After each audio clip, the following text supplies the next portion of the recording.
format that we run away. Anyway, we're live. What's Live. up, everybody? What's up? Welcome to the show. Glad to be here. All right, everybody, we are live. Thank you for joining us. I saw Scooby Doo's already in the chat.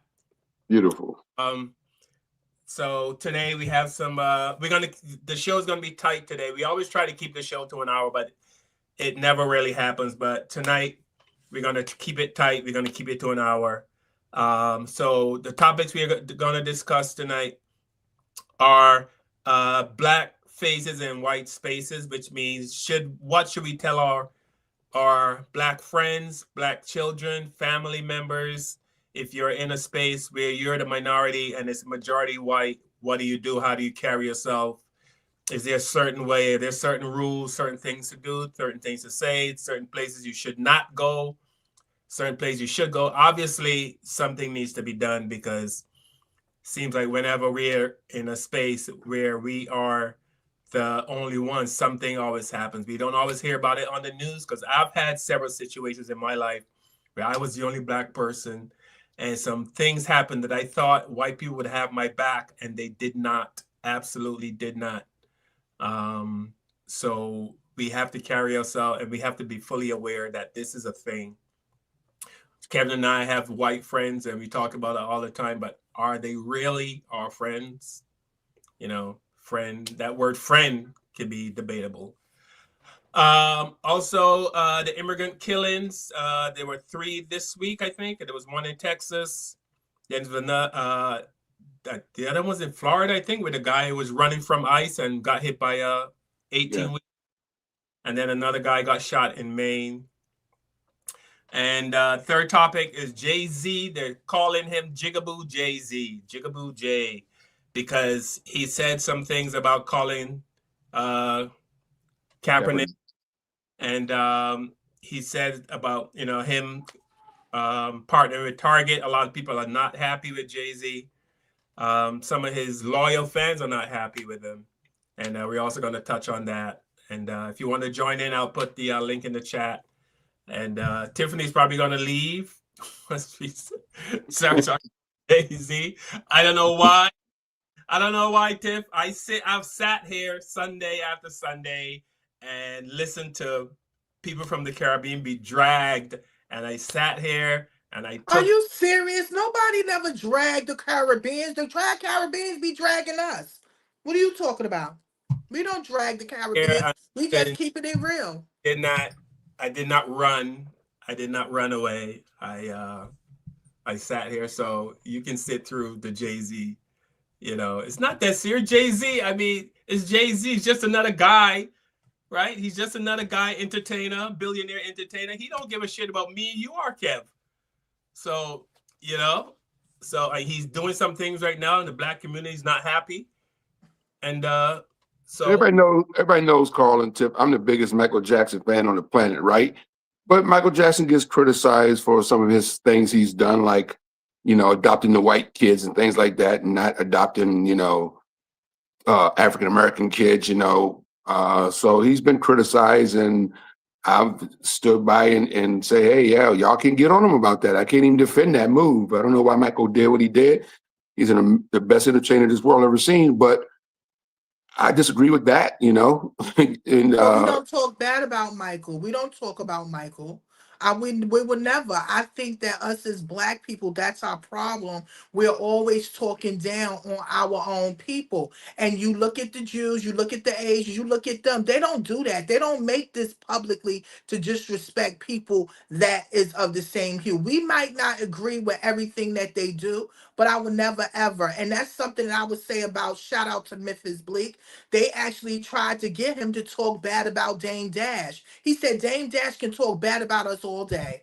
He said, but I would never disrespect that man. You understand what I'm saying? Because I learned a lot from him and we did a lot together. He said, but I would never disrespect him the way that he's going in on Jay. So I respect that. Certain stuff you just leave alone, and whatever's done in the dark will come to the light.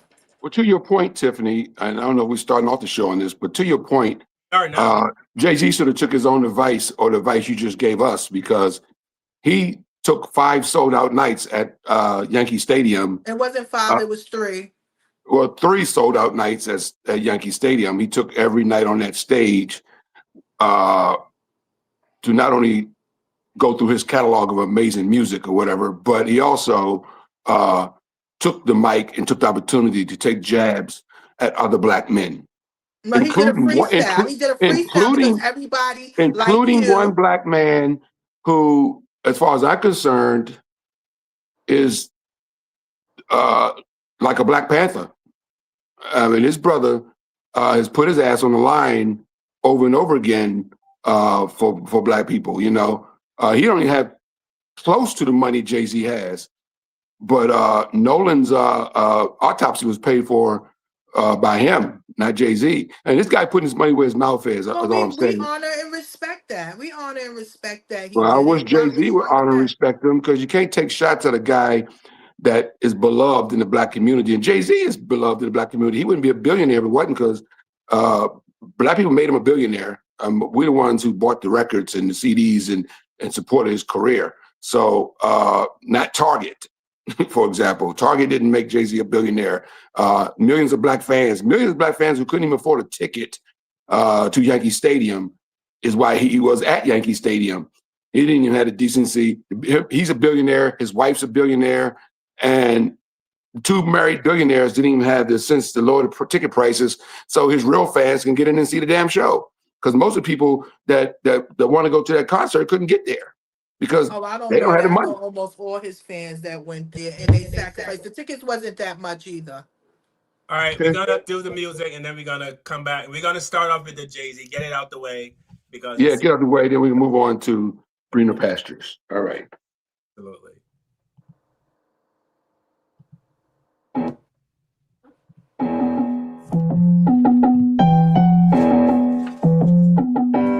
With the knowledge you gain, break away from the chains. We helping you work the Black Therapy Show. You be in a safe space dealing with the black trauma. We unpacking and inspecting all our baggage and drama. Cause we gotta unite, no more killing each other. It's time to see a new future for my sisters and brothers. You know, with Kevin, Carl, and Tiffany, you'll have an epiphany. We'll give you everything you need to handle the enemy. We'll be giving you empathy, you gon' challenge you mentally. The right conversation so you grow exponentially. We built your penitentiaries, we built all your schools. Gave us brainwash education, just making us fools. Hatred was what we got in exchange for love. No more manipulation from my God above. It's Carl, Kevin, and Tiffany. Now welcome to the Black Therapy Show. Let's go. Jay-Z disses Kaepernick and Target boycotters during a concert. I told y'all this would happen. Here it is. I'm the target. Hey, don't miss that target. Those excuses ain't gonna be doing what Apple and Walmart did. You shopping at Amazon or you boycotting? You posted on Instagram, that's Meta, boy, stop it. Y'all know Google owns YouTube. You picking and choosing and politicking as usual.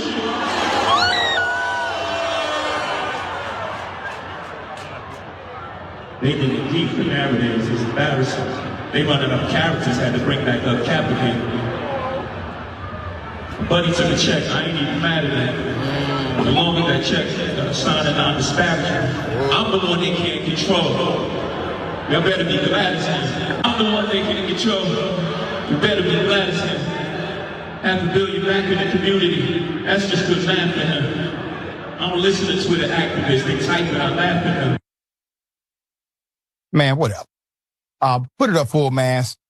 So let me say this, more on stage at your own concert to dissing the man who put his whole career on the line, something you would never do. A man who took a knee when he could have simply said nothing. He put everything on the line. And when he was challenged by the powers that be, he did not make fun of anybody. He brought attention back to the matter at hand. Jay-Z, do you remember why Kaepernick took a knee, brother? A lot of people forgot. It was to bring awareness to unarmed black men and black women, brown men and brown women being killed by the police. That was the actual issue. It wasn't about some of these other things that we talk about that need to be done, yes. But it wasn't about that. It wasn't about bringing awareness to literacy in urban communities. It wasn't about that. Those are good things, but it wasn't about that. It was about violence from the police against black and brown folk. That's what he took a knee for. There's more. TikTok responded to it. Here it is. A billionaire told you he undercut your boycott for a check, and you all clapped, and then told y'all, y'all still shop at Amazon, knowing that his wife co-chaired the Met Gala with Amazon, and you all clapped. Crossing the picket line and then blaming your critics for using Instagram, YouTube, TikTok to tell our story, as if there's other modes of communication to get to the masses quickly, as if we don't want an alternative. I mean, I didn't hear that you back black-owned fan base or Palestinian-owned Upscroll. So you're arguing that the master's tools will never dismantle the master's house, and that activism on social media is just politicking as usual. But you just...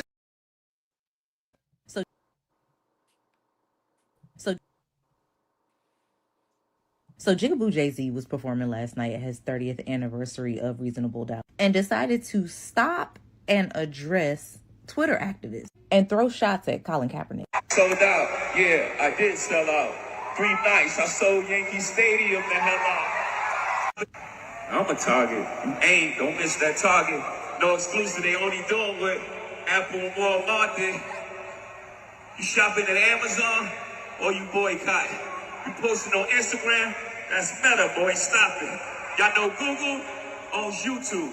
You picking and choosing the politicking as usual. I find it quite interesting that someone who is a billionaire would feel the need to throw shots at the average consumer, the person living paycheck to paycheck, and comparing a corporate partnership with Target to everyday people ordering something off of Amazon. And then he proceeds to punch down on Colin Kaepernick. You know, the same Colin Kaepernick that just paid for Nolan Wells' family to get an independent autopsy on their son. They think it's deep with narratives. It's embarrassing. They run out of the characters, had to bring back up Cap again. Buddy took a check. I ain't even mad at him. But along with that check, got to sign a non-disparagement. I'm the one they can't control. Y'all better be glad it's him. Kaepernick taking a legal settlement will never change the fact that Kaepernick lost his career due to taking a stance on behalf of black people, black lives, and the untimely murders of black people. Meanwhile, Jigaboo Jay did an NFL partnership right after Kaepernick's protest, a Target partnership during an organized boycott. And while it looks like Jay-Z was scanning social media for punchlines, I'm sure he saw someone somewhere write about the Montgomery bus boycott and how that didn't require everyone to withdraw from every single segregated institution before criticizing buses. The point was to concentrate pressure on a specific target.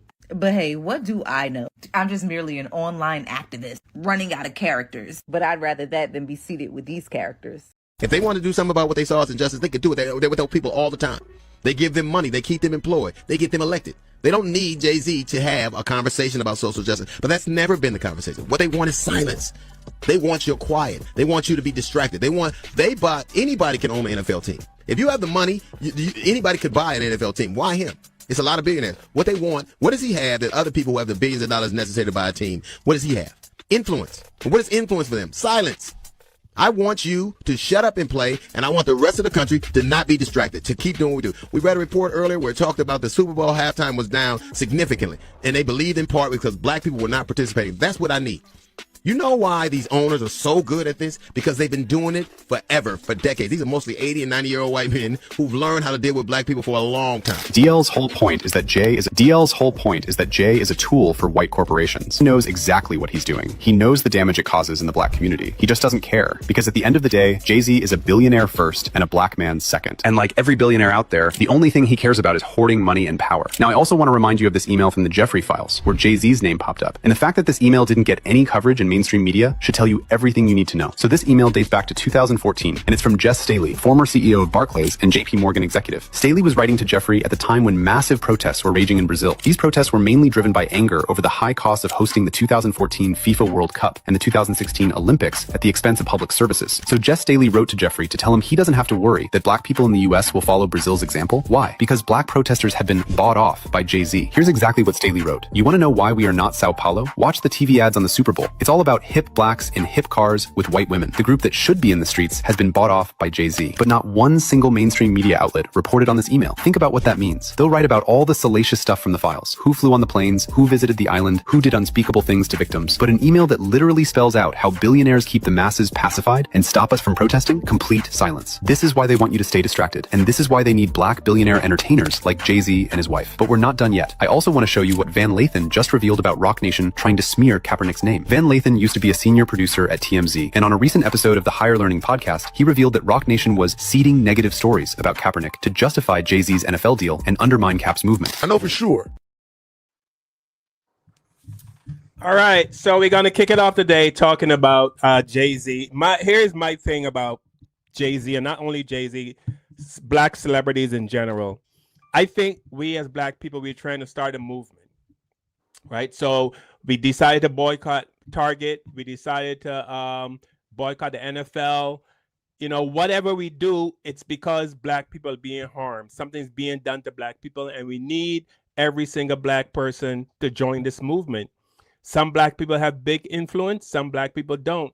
If Chrysler wanted to sell cars, they would not call me to advertise their cars. They will call like a Jay-Z or some celebrity, Kevin Lee, a big celebrity, somebody that could sell cars because they have influence. Jay-Z has huge influence, and he could use that influence to help black people. He's using his influence to hurt black people. That is the problem people have with Jay-Z. It's nothing against him personally. Is that, come on, you're black. You see what's happening to black people, and you're doing nothing. You're doing nothing to help. You're doing everything to hurt. That's my take on the whole Jay-Z thing. And Kevin, I know Tiffany has a different point of view, but Kev, you can. I agree with you, Carl. I just think, you know, that he has enough power and money right now to make a positive change. Tiffany can probably speak to this. I can't off the top of my head. The neighborhood that he came from, forgot what the name of it is, but he came from Best Marcy Projects. Thank you. I couldn't think of that at the moment, but yeah, I was watching a TikTok influencer who was talking about that neighborhood that Jay-Z came from. And I don't know if it's true or not. Tiff, you can speak on this when it's your turn. He was saying that Jay-Z hasn't done much for that neighborhood either. So that where he came from. And I just think when you have the money that him and the power that him and his wife have, and I'm gonna keep bringing up the wife because she's his partner and she's a billionaire on paper. She's a billionaire also. So I just think, you know, you got to put some nice grocery. You got to put some grocery stores in your neighborhood, a Whole Foods or a Wegmans or something. You know, you got to a brand new Price Chopper, anything. You got to put some. You got to build up that neighborhood, man. If you got the influence and the money to build that hood up, you got to build it up. You came from that hood, you know. The brother came from a bad area. He's not. We wasn't born with a silver spoon in his mouth, so he should know better. You know, he knows what he left behind. He's worked hard to get to where he is. He's very talented. He's amazing. He's got a lot of charisma. Song Cry is one of my favorite songs, period. Jaguar Wright sings on that song. It's a beautiful song. It's an amazing song. It's a rap ballad, Song Cry. I love that song. I play it all the time. It's on my playlist when I'm traveling. I'm a fan. That's why I'm disappointed, because I am a fan. I expect better from this brother to be this successful. And everybody know on this show, to watch this show, I'm a huge Biggie fan. If Biggie was alive and it was Biggie or Tupac, I'd be calling their ass out too. Sometimes you got to separate the music, you know, from the person, you know. So, you know, I'm a fan of his music. I'm happy for his success, you know. If somebody to put a gun to my head and tell me name a Beyonce song right now, I wouldn't know one. To be honest with you, I probably can go back to the days when she was with Destiny Child and name some songs, but I'm not really into her music right now. You know, I'm not a hater. It's not my style, you know, but I'm happy for her success. I'm happy for his success, but you can't have all that success, all that power that these two individuals have and all that money they have and not make a difference in the neighborhoods that you come from. And I don't think Beyonce came from the hood, but Jay-Z definitely came from the hood. and he needs to give back. And I saw something today, real quickly. I saw on TikTok, and I saw this gentleman, another influencer. He was showing all those men marching on the National Mall a few weeks ago. The white supremacist group. It was like over about 500 of them marching on the National Mall on the 4th of July, right? And he said these people are organized. They're organized. And that was just 500 on the mall. There's probably another 5 million of them somewhere, right? They're organized. They're organizing. They're training. They're preparing. They're saving their money. They're learning to shoot guns. They're taking martial arts classes up in these mountains, up in the woods. They're preparing for a race war. They're preparing. And they're organized. And the point he was making was, we're not. He says, all we do, he says, most guys sit around and smoke wood all day. I guess he's talking about marijuana, right? And he's like, you can't even jog around the block. You know, these guys are training like military up in these woods, up in West Virginia and Georgia and all these places. They're training for our asses because they're going to get in our ass. And most of us walk around here smoking weed, can't even run up some steps without losing our breath. That's basically what he was saying. So all my point is that these people are organizing. So when we have a Target boycott or any boycott, when one of our most popular, successful entertainers this planet has ever seen partners with that people, that is a tough pill to swallow. I don't care how much I love them. You know, I'll be in Michael Jackson's ass, and I got about 4 or 5 Michael Jackson posters laying around this house on my wall right now. So I don't care who it is. Prince, I don't care who I'm in that ass. You know, Whitney Houston, I'm in that ass. You know, I don't care. You cannot do what he's doing. We need him to be Muhammad Ali right now. We need him to speak out. We need him to. He could have took that time that he jumped on Colin Kaepernick and brought attention to all these hangings that there's been 4, 5, 6, 7 hangings of young black people, women, young black girls. He has a daughter, and she probably has security, but you know, most people don't have security. You know, these young black girls out here, young black men out here, you know, being found hanging in trees and shit. He could have took the time to bring some light to that. He could have mentioned their names on that stage at Yankee Stadium. He go, hey, we need to find out what happened to the girl down in that went down to and got hung down in down the South. You know, can't think of her name right now. We talked about it on the show. So I mean, you know, he could have brought up the young brother that just lost his life hanging out with his friends. I'm saying he could have took that time and did something more positive than jump on Kaepernick. That's all I'm saying, Carl and Tiffany. And I just felt that he took a swing at a guy that's very popular, and Kaepernick is not as popular as Jay-Z, but Kaepernick is no slouch. He's put his ass on the line for the black causes. And this show is about black causes. I'm done. Tiff? I'm straight Brooklyn. So I'm definitely going. I have a list of things that Jay-Z and Beyonce has did for the community. Jay-Z has a Sean Crowder Foundation that was founded in 2003. Him and his mother, Gloria Carter, has it. They do scholarships for students from low income families, college preparation and mentoring. They do emergency financial assistance for students. They help students abroad, support for the first generation of college students. We also have Beyonce. She has the Be Goods Foundation. The Be Goods Foundation is scholarships for HBCU students, grants for Black owned small businesses, disaster reliefs after hurricanes and wildlife, housing assistance, beauty school grants, entrepreneurship funding, and community economic development. Things Jay-Z and Beyonce did together. They created About Love Scholarship, providing $2 million in scholarships for students attending 5 historic Black colleges and universities. Awarded On the Run Scholarship in multi cities during their tour for students pursuing higher education. They also donated $100,000 scholarships to students during their tour stops.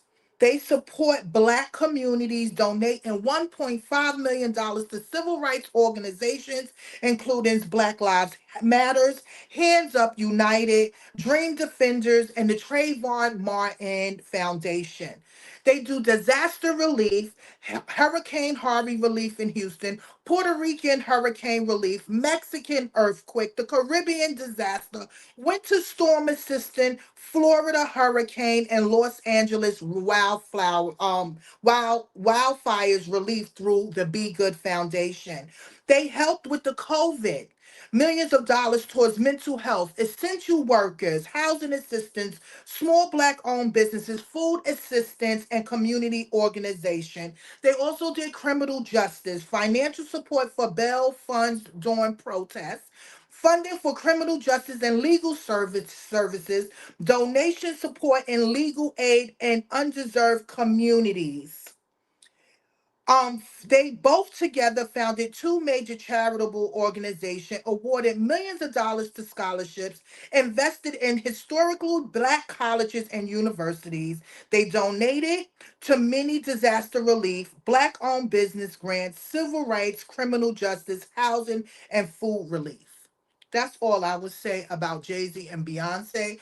I know that not all celebrities can go out and say testing 1 2, testing 1 2. This is what we're doing for the community. You know that being a celebrity, you have to do things through your charitable organizations. And I think that with him being in his position, he can do he's doing the best. Him and B is doing the best. Because remember, this country is run by white people. Okay. He cannot go and buy the projects. He can't do that. You can't do all these different things. And again, if you need anything from him or his family, you can write them. And if they feel that they can be able to help and assist you, they would do it. His mother has been doing this for a long time in the community. So again, I will never ever disrespect Jay-Z on a platform. I won't never disrespect you or any other Black man. I would never ever do it.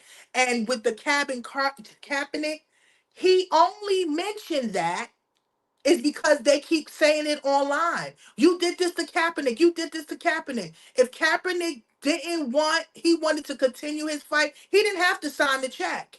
He didn't have to sign the check. He could have been like, I don't want that money. I want to be able to continue to fight for people. But if he got the money and he can use the money to be able to help and assist other people, so be it. And that's again, that's male stuff. Whatever male beef they got, that's through males. I'm a female, and my thing is I got nothing but love for Jay-Z, to each his own. And I can't do anything. What can I say? I don't got his money or his ends or his wins. So I'm good. Well, Tiffany, thank you for that. We appreciate it. Pointing out all the wonderful things that J and B has done. And that's a beautiful thing. Thank you for pointing that out. I didn't know. And it's a good thing that, that they're doing some things in the community or for people that need it, right? With their money. That's a good thing.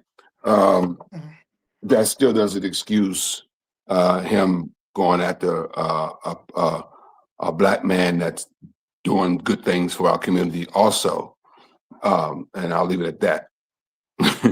Yeah, because, he can still do all those great things that you mentioned about going after another powerful Black man who put his neck on the line for police brutality, lost his career over police brutality, and we boycotted Target because they sided with Trump and his racist ass regime and took away the DEI hires and all the other things that they were had in place to help Black people that mainly shop at their stores and stuff like that. And when Trump became president, they go, "Oh, Trump's president. We don't need to do any of this stuff for these Black people." And they got rid of all those programs, and slapped all the Black people in the face that were shopping for them, that put millions of dollars into their organization, the Target brand, And it was a slap in the face to a lot of Black people. And that's why that boycott was cost, Can you imagine going back to Dr. King when the bus boycott? Can you imagine whoever it was, the biggest entertainer of the 60s, black entertainer of the 60s back then, would go, man, forget that bus boycott. We're going to perform. I mean, that would have been like a big slap in the face if the whole Motown crew was like, man, we're going to do a concert for the bus boycott people, not the boycotters, but for the people that own the buses. You know what I'm saying? That's how we feel right now. That's all.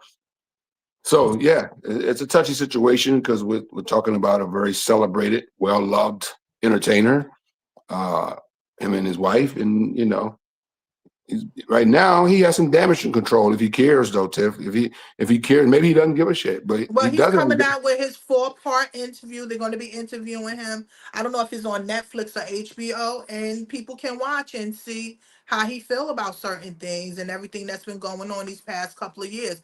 I'm happy that he is a stand-up man. He's a husband. He's a father. His daughter is up there, a very good protege. Blue Ivy is raised very well. She's playing piano. I done heard men say they want families just because they see that. So if we can promote more men being entrepreneurs like him, because not everybody's going to be rich, right? Hey, anybody watching this show, please send this tape to Jay-Z so he can get Tiffany, Carl, and I a studio because she didn't endorse the hell out of Jay-Z just now. They need to send your ass a check, Tiffany. I don't know what your bank account. I don't know what your bank account look like. I don't know what your bank account look like, but Jay-Z owes you a check. And he needs to he needs to get us a studio somewhere so we can do this show in a live studio. Somebody please hashtag and at Jay-Z this show today. So yeah. So listen, you could love somebody, but if they're wrong, they're wrong, right? We have kids, Kevin and I, we have kids. You can have family members. We have people who stop talking to their family members because they support Trump. They still love them, but they let them know, hey, well, you're by supporting Trump, you know what I mean? And they let them have for supporting Trump. You can't, I mean, what I'm hearing from Tiffany, she loved Jay-Z. If Jay-Z probably was pedophile, it seems to be okay with Tiffany. He can do. No, now you're doing too much, Carl. No, Why don't would tell you me I'm doing say too that? much. I'm saying That's what I'm saying. horrible. That's horrible because you I'm got saying people what out I'm there that. saying. It seems No, like that's he can do no horrible. wrong. Now you're going too far. It seems like he can do no wrong for you. No, you're going too far. No, you're going too far. When you call him I a can't go too pedophile, far. I can't. No, go too you're far. doing too much. I'm not. No, you're doing too much. No wrong. If he was a pedophile, I would still root for him. No, you're doing too much. It seems like it because it's the same thing with the people who support Trump, right? There's so much evidence that Trump likes little girls. He's a pedophile, but people say, hey, look at the taxes.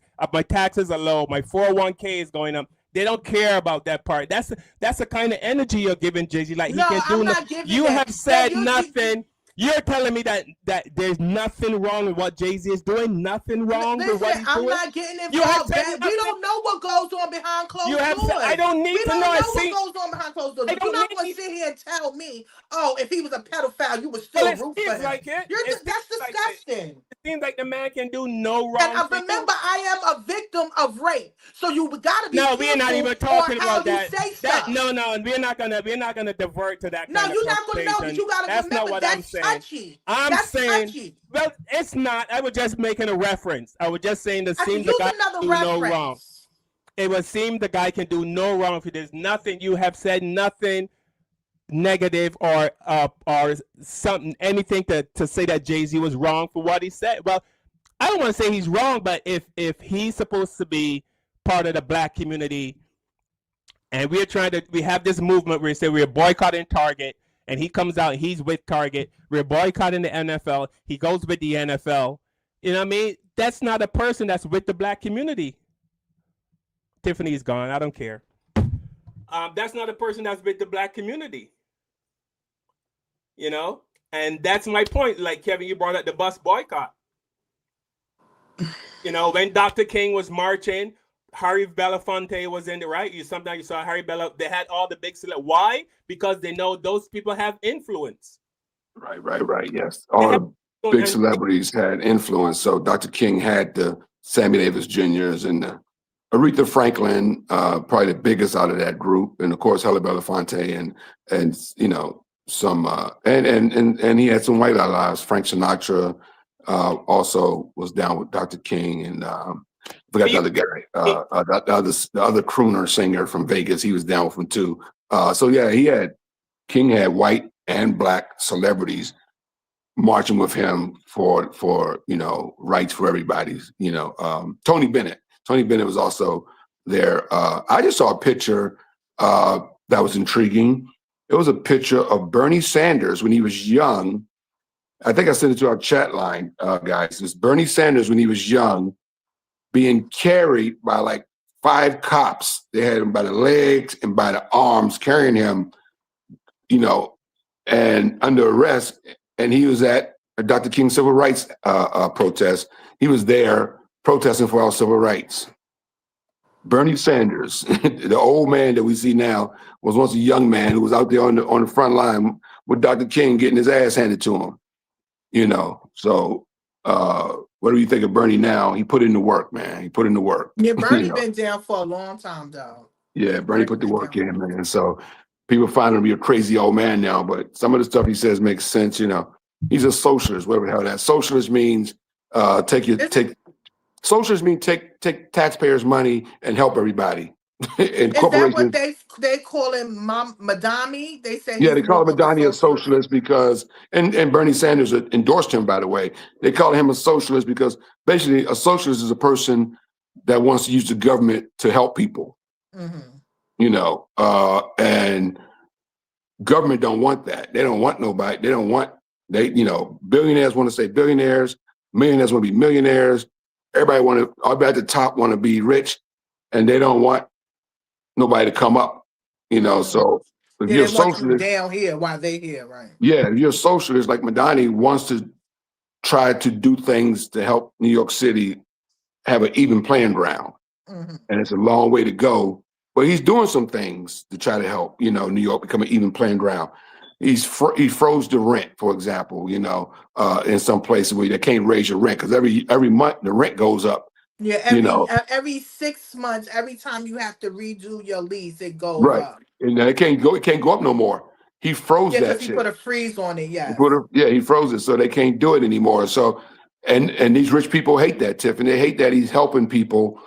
My mom, out in Arizona, her rent just went up. Like every freaking 6-8 months, a year, they raise the lady's rent. Like what? Like keep raising her rent. Like what's going to be? She live another 100 years. The rent's going to be freaking 100,000 because he raised the freaking rent every year on my mom. So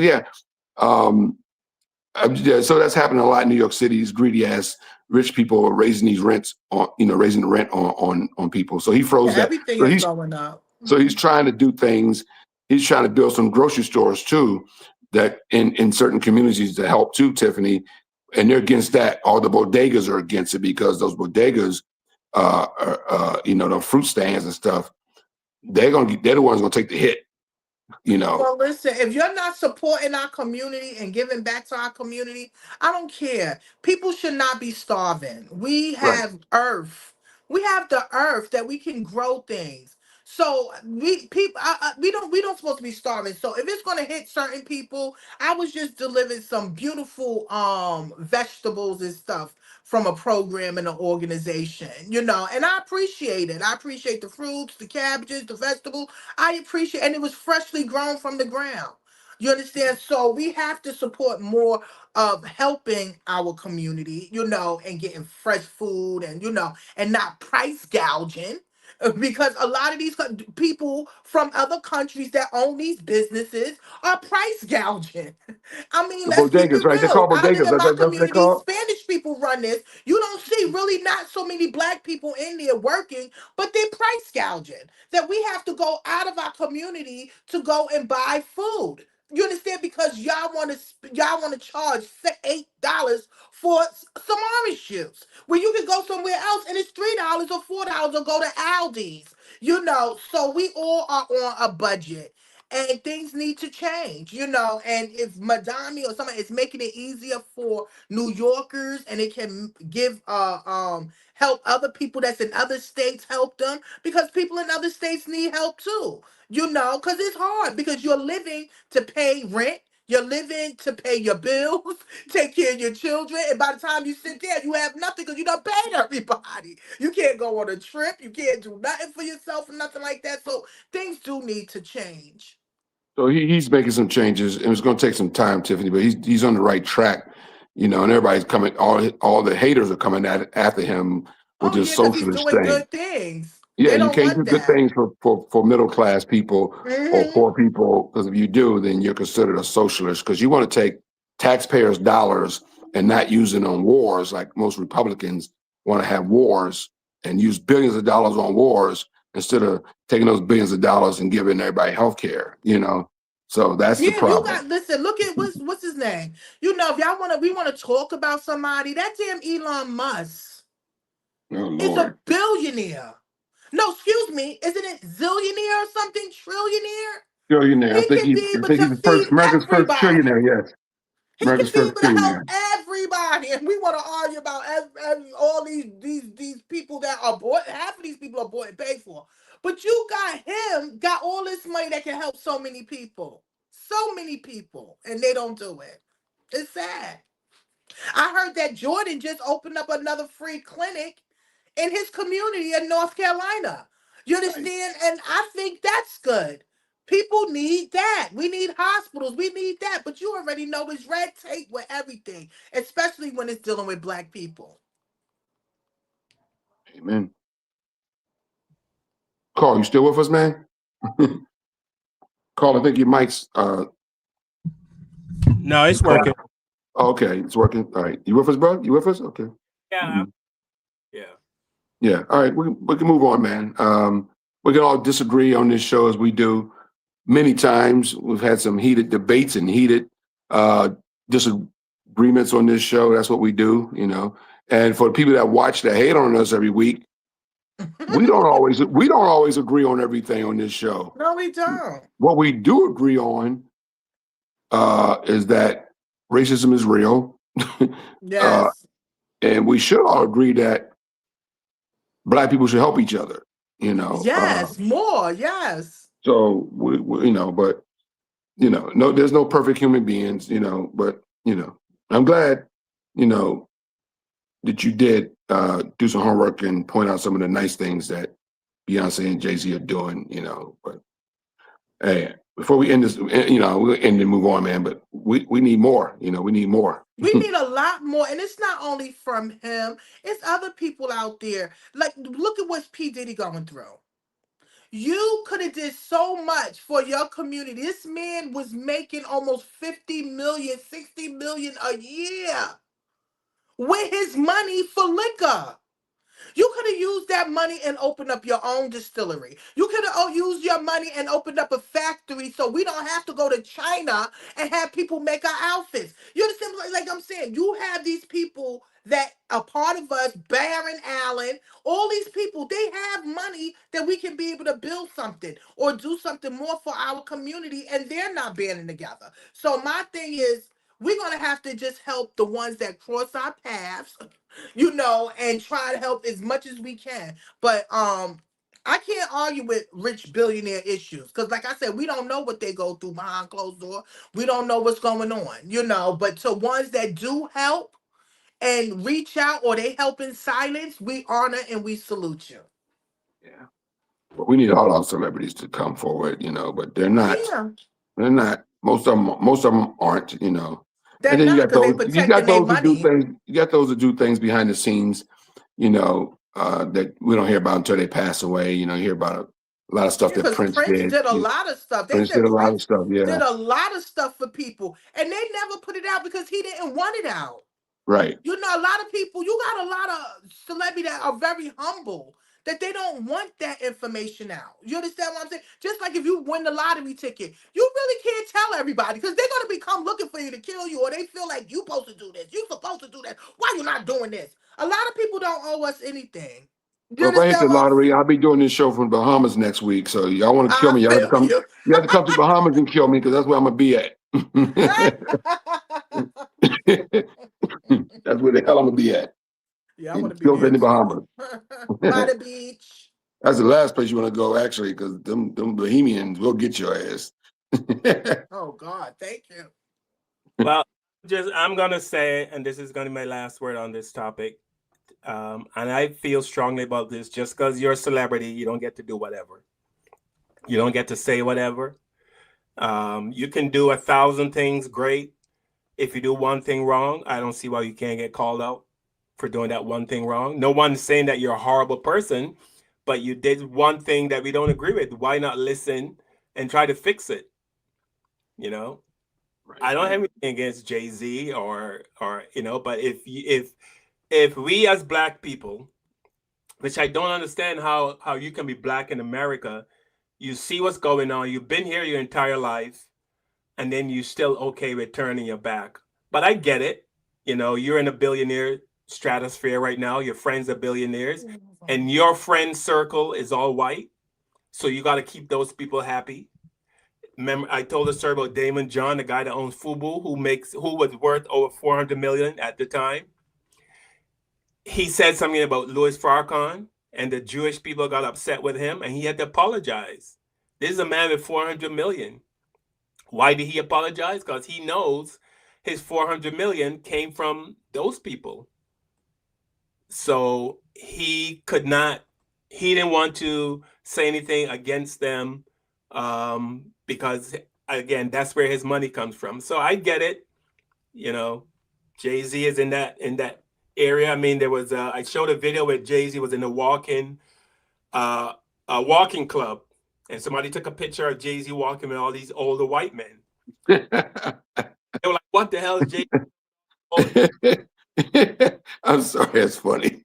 The walking club is a club billionaires, and they go for walks around New York City. They walk in Central Park, and you know what I mean. So that's his. And Kev, when you reach like when you're a celebrity, like you do comedy shows, aren't the white people really nice to you after the show? Hell yeah, hell yeah, hell yeah. It's kind of the same thing. So You walk up, shake your hand, tell you did a good show. You look at your hand, there's $100 bill folded up in there. Oh, thank you. Yeah, I have a lot of love, but that don't mean after that comedy show's over, you run into them the next day in their neighborhood. It might be a different thing, right? Exactly. I mean, I love Michael Jackson, like you said. I love different celebrities, but if they did something that I don't agree with, I would speak up on it. Doesn't mean I hate them. I don't hate Jay-Z. You got on Michael about 2 months ago. We did some stuff on Michael, and you got on Michael about something. You were disappointed in something, and you was riding his ass. And I'm sitting there going, I know Carl love Michael Jackson. What is he doing? Like get off of Michael's back. I know, but you said something about Michael because he did something you wasn't happy about, and you made it clear. And I'm like, come on, man, why you on Michael? But we always speak on people, even if we love them, we got to speak on them, man. So get on people family. If I can get on people in my own family, why can't I get on Jay-Z for something he said? Like, that don't make sense. But anyway, we're gonna move on. We're gonna move on. We can agree to disagree. Yeah. Jay-Z don't know me. I don't know Jay-Z. I almost met. I saw Jay-Z in Barbados like I would say like 8-9 years ago. It was him and Beyonce at a hotel, and I didn't go there to see them. I just happened to be at this hotel where one of my schoolmates, he's a manager at the hotel, and he invited me down, to just hang out because I hadn't seen him in like 30 years. And he told me, who those people are over there? And he showed me, and I saw Jay-Z and Beyonce on there, and I have nothing against the guy, but come on, we trying to do something here.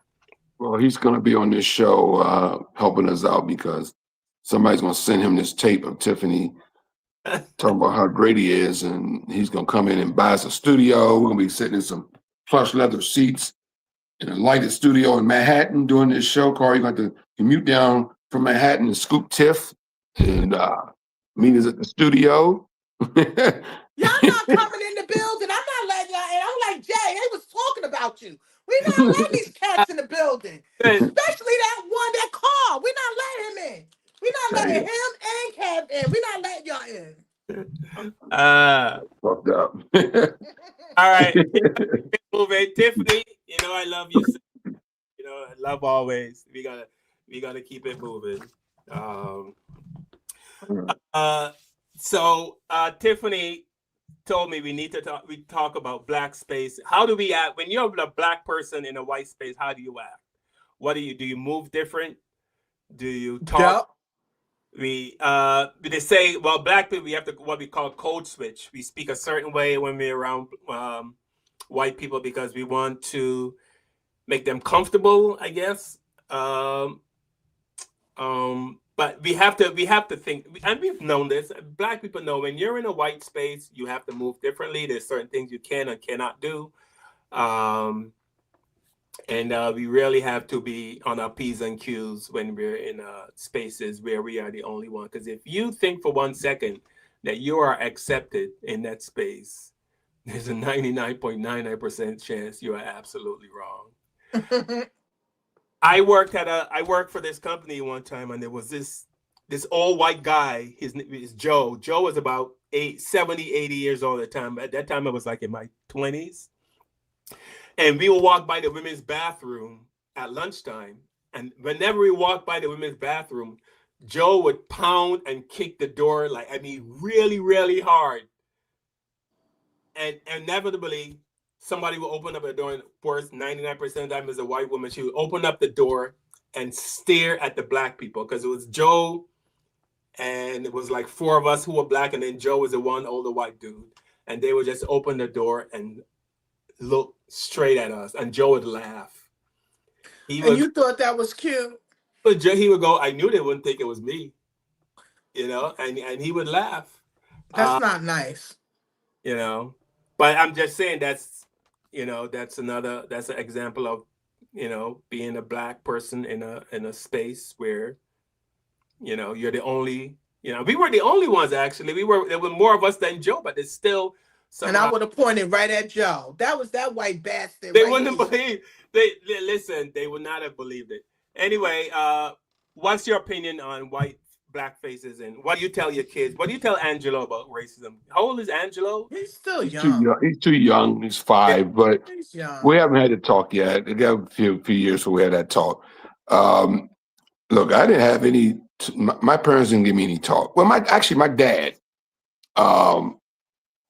Always been aware of white people, and he probably learned it from his mother. I remember not white spaces, but I remember driving my dad. We lived with my dad in California for a summer because my mom and dad were, of course, separated and remarried. But we used to go spend the summers out in California with my dad. He lived in Berkeley, Oakland area, I think Richmond, somewhere like that, out there in California, the Bay Area. So I remember he drove us back from California back to Maryland. It was like a 3.5-day trip. And we were driving through Colorado. And we were kids. We were like 10, 11, 12, 13, something like that. And we're like, Dad, we're hungry. And my dad said, I am not stopped. We're going through Colorado. My dad, Salt Lake City to be exact, I believe. Salt Lake City, I think. He goes, I'm not stopping. I'm not stopping. These white people were spitting your food. And I was like, wow. I never forgot that. Talk. I had to be like 11 years old at that time. Never forgot that. And I'm 61 right now. I've never forgot that. That was my talk. That was my keep your head on a swivel. And because he says, I can't stop. I'm sorry y'all hungry, but these white people were spitting your food. And I'm like, wow, I'm 11 years old. 10 years old, something like that. I'm listening to him say that, and he was right, I'm sure, so that was my talk. So I haven't had to talk with Angelo because he's too young, but we had to have that talk about, how to, I had to talk with Selena, my daughter, my daughter, she's now a grown lady, in her early 30s, she got a birthday coming up in August. Mm-hmm. Now when I raised Selena, most of her friends at school were white. As a matter of fact, her first couple of guys she dated was white. So, me and her had to talk quickly, Fast. and fast. I was like, look, I don't care about your white friends, and I don't care about your even about your white boyfriend. Long as you know who you are, as a Black person, long as you know who you are, long as you know your history, your culture, and who you are, it's okay to be around Black people long as you know who you are. You know what I'm saying? So that's kind of how I talk to her, know your history, know that you're Black, know who you are, and you can hang around anybody. And that's kind of talk I gave to her. And she was like, Dad, you're That's racist. good Dad, advice, though. That's good she gave me advice. the whole Dad, you racist stuff all the time. And I go, why am I racist? I make my living around white people. I got plenty of white friends. I'm always around white people. When I travel, my colleagues, my agent, my bookers, I'm far from racist. I just know the world. This girl goes to college, to an all-Black college, and comes out like Angela Davis. That's what I'm talking about. Go You know what I'm sis. saying? She got the afro, Power the to the fist, people. the Black fist in the air. She is definitely what's Tupac's mother's name? You That's my call that daughter, a right? Afeni? Yeah, Afeni? Femi Shakur. That's my daughter right now at 36, 35 years old. I should know my daughter's age. Yeah, Sometimes that's it that. takes time for young people to wake up, and a lot of them do wake up in college because what I'm learning and listening to other people's stories, they didn't learn Black history until they got into college where they took Black history courses. Right. Because in our school system, especially in the South, they do not talk or stress Black history like that. Remember, they don't want white little children to be upset. And also, they want us dumbfounded that we don't know what's going on. And I think that this is why a lot of young people, Black people that do hang out with white people, they don't know the history that Blacks and whites had to go through these past 300 years, 300 to 400 years. I think if they would have known a little bit of the history, they would think twice on how you hang out with them or when you go places with them, certain things you should do. And I think I'm not going to the woods with white people. No, no, I'm not going with no woods. I'm not being the only Black person in the woods. No, that's not going to work. I'm also not going to do water. I'm not going to the Mississippi River, the Delta, the any of that, and be the only Black person. It's just certain things. I'm not going to your house and being the only Black girl full of white people at a pajama party. Like a lot of these things, these circumstances and situations that we're hearing about, I know as a Black person, a Black woman that's woke, or a woman that knows the history of our people, I'm not going to do those things. I would never do those things because we don't have a good relationship with them. Now, it's not all white people. Let me just stress that. It's not all white people, but for Black people and Black Americans, we have not had the greatest relationship with white people. And I'm always going to think about that behind my head.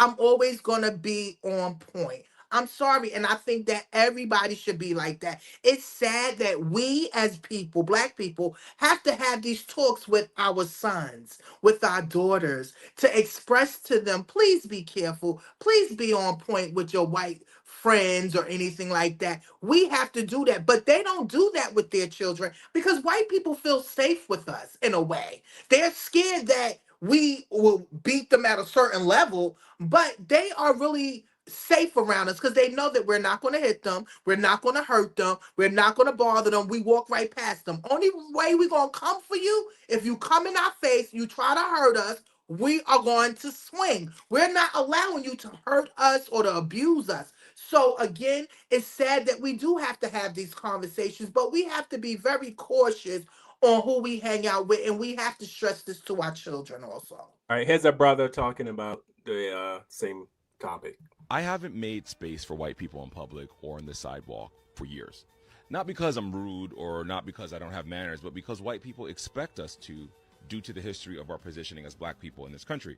And if you're white and you're watching this, there's a moment on the sidewalk that most Black people know that you never have to think about. You're walking, someone's coming the other way, and without thinking, you move. Not because you wanted to, not because there wasn't room, but because somewhere deep inside of our muscle memory of us in this country, that is what was required. That reflex has a history. During slavery, black Americans had no legal claim to public space. The sidewalk, the street, the town square, those were white spaces. Black presence was conditional and punishable. After emancipation, Jim Crow formalized that exclusion. Black pedestrians were expected to step off the curb and make way for white passerbys. Not as a courtesy, not as law, but as submission. And that was the structural architecture of what Jim Crow was. Jim Crow was designed to make black inferiority legible in every dimension of public life, including in how you moved through it, who walked freely, who got out of the way. The sidewalk was the daily rehearsal for racial hierarchy, repeated so many times it stopped feeling like enforcement and started feeling like nature. Laws change faster than bodies do, than cultures do, than memory does. So when the explicit rules ended, the expectation didn't. It went underground into a social reflex, into unconscious habit. Psychologists call this embodied racial deference. Centuries of enforced subordination stored not in history books, but in our posture, in our eye contact, and how much room you allow yourself to take up. It's just like us being at grocery stores, and you can always say that white people have no sense of personal space because white people never had to have sense of personal space. When a black person holds their line, doesn't break stride, doesn't drift towards the curb, doesn't perform the deference the architecture demands, something else happens. The expectation meets resistance. The invisible becomes very, very visible. Refusal is one of the oldest forms of resistance in black American life. Rosa Parks didn't move. The Greensboro students didn't move. Holding ground in public space has always been a declaration that the hierarchy is legitimate. And in 2026, we're still contesting black dignity everywhere. In legislators, in courtrooms, in voting lines deliberately made longer, and on sidewalks. I'm in Texas right now with my brother and my niece, and we were walking and we saw this group of family and they refused to move and I refused to move. And I said, I'm not moving. And they eventually went around me. And it just made me think about how much of this nation's history and trauma of our ancestors we hold inside and how much is expected of us from them. So if you're white and you're listening to this, please mind your personal space. If you're black and you're listening to this, remind yourself to take up space. Because at the end of the day, we're all Americans, and we're all in this country, no matter what our skin is. Stay black, stay blessed. Yes. Yeah, even something as simple as walking on the sidewalk. I swear, every time I'm walking and there's a white person coming towards me, they do not move. They do not move. They keep walking straight, and I know they see me. But what I do, I stop walking and I just stand there. And you know what, Carl, though? It wasn't always that way. I think it's more now because of our current administration. Oh, the administration. It's like I they're more remember bolder. they're more emboldened now because I remember back in the day, Carl, if a black man was walking towards a white person, they get the hell out the way. I'm talking not 60s and stuff like that, because of course, you know, during that time it was, you know, especially in the South, no. And probably still in the South, no. But up north, nah, you're gonna get your ass out the way. And they're getting a little. White people get out What you're my saying way. is I don't true, have no problem with because that. I've gone to the grocery store and I've walked and I'm in the path of a white man. I'm going, one of us got to move, you know, and or at least give an inch. And sometimes I'll move to get a little courtesy inch, and he won't even move at all, straight up, almost shoulder bump. You know, I got to do this to avoid the shoulder bump. I was like, man, they awfully bold lately, you know, but you know. They're emboldened. Thank God I haven't had that problem when I'm walking in the street. Maybe because I'm a big mama. So, you know, maybe I command attention. I don't have that problem. When they see me walking, they walk right, they get out my fucking way. Because I give them that look. I grab my pocketbook too, real tight. Well, I'm a big dude, 6'2". No, you you know? are y'all, both of y'all are very large, tall. I didn't know y'all was that tall. Y'all are damn tall. That damn. We've gotten taller since you last seen her, Tiff. Yeah, you know, this person made this comment. This is the kind of comment that scares me, Kev. This comment right here. Why can't we all just love each other? Nobody in today's world, at least the vast majority, actually give a fuck about your skin color. That's such bullshit. Those are the most dangerous kind of people. Those are the people I stay away from. Those are the people I avoid. You know, those people that are in denial, those are the most dangerous people to hang around. And there's a 99.99% chance, probably close to 100%, that that's a white person. Yeah, he might be just gaslighting you too. He might just be gaslighting you for because I can't imagine anybody in 2026 that lives in America don't see that race is a problem in this country. Yeah. We just had 500 damn men walking across the National Mall on the 4th of July. You had to be under a rock not to have seen those guys. Chad, What do you think they were they doing? don't see it. Spreading love? They don't see it. And you want to hear something, us black people are the most loving people ever. We are always turning the cheek. That's what they taught us, to turn the other cheek. And we always turning the other cheek. So now, why we can't get along. It's not about race. No, it is. And I keep telling y'all, this world, especially America, is built on race. That's how this country was built, and still to this day. And until the system change, because it's in the system, it's in the DNA of America, it needs to change.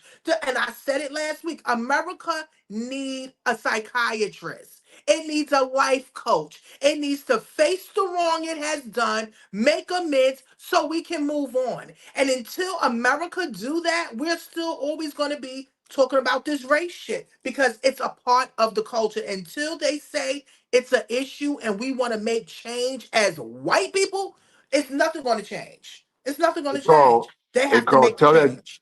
Tell that gentleman that said that to go pull up the episode with the guy we had on 2 weeks ago. Oh, with the white supremacists. Oh, yeah. that Tell him was go pull that episode up so he can listen to that episode and then get back with us. Yeah. That was a lot. Here's what they also said. This person is funny. These are the most dangerous white people. He says, a black person was president, black athletes are paid more than white athletes. And then he goes on to say, the fuck, like that's his measure of things are better. Race relations are perfect in America because black athletes are paid more money. Yeah, because they're not affected like we are. They're not affected. That's hilarious. Man. Here's a white doctor. For the person who put that comment about things are so great, who gives a fuck about color? Listen to this white doctor. Hey friends, this is Dr. Wes Seeley from Vanderbilt University. And I just wanted to talk a bit about racism and race in medicine and errors we've made along the way. I think this is an important topic because there are things that people have been taught, like me earlier when I didn't have gray hair, about the science of race in medicine that are all wrong. And I'm going to give you three quick examples today. One is related to lung function, two related to kidney function, and three related to the color of our skin and how we get wrong measurements when we measure oxygen levels, for example, during COVID. So first off, regarding lung function, for decades, we have been adjusting people's lung function measurements in our pulmonary labs based on the color of skin. And it has no scientific basis. It's all just stemming from racist thoughts about differences between white and black lung function. We need to get rid of those adjustments because they aren't real. Secondly, kidney function. We've done the same thing with kidney function where when we measure how well somebody's kidneys are working, we have been taught to adjust for color of skin, and we now have disproven that in science. And yet some people still use these measurements around the world, making mistakes in adjusting how people's kidneys or measuring how people's kidneys work. And the third one, the most relevant to the COVID pandemic, is that the pulse oximeter, which we put on our finger to measure our oxygen levels, is affected by skin pigmentation. And we actually have a report now of over 125,000 readings of pulse oximeters showing that people with dark skin actually get an overread on what their pulse ox says. So that, for example, if they got into COVID pneumonia, came in the ER to get their oxygen levels measured, the pulse ox would read falsely high. It would overestimate their levels. So if they came in and had a level of 92, 93%, I would be lulled into thinking that they were normal when in truth, their level could be like 88%, 87, something dangerously low.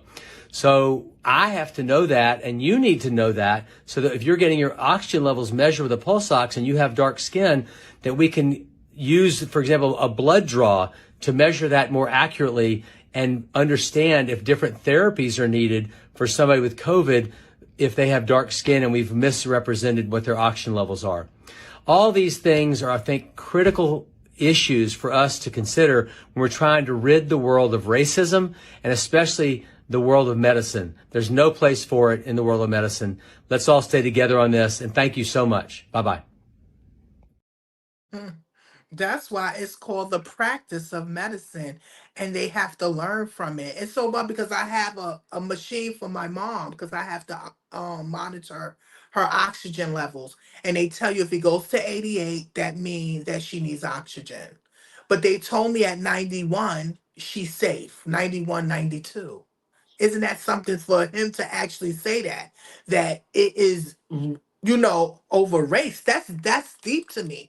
So now I'm going to extra check. You understand? So if she's at 91, she really needs to be at 95. You understand what I'm saying? Because the way the monitoring is, I can't wait to tell her that. That's deep though. Yeah. Thanks for sharing that. Yeah, I mean, so when people say, "Oh, who gives a fuck about skin color and racism doesn't exist anymore," if you guys stop talking about it, it's I mean, it's like those people. Those are absolutely the most dangerous people out there. Who say, I agree. But I don't know if they're naive or they're just They not informed. They ill-informed. You got to remember, a lot of people are not informed. They are just, how can you say? They are just they are talking what they learn. It's learned behavior. A lot of them don't take the time to do history, to look up things, to really find out. They just want to go along with what they were taught. yeah. So,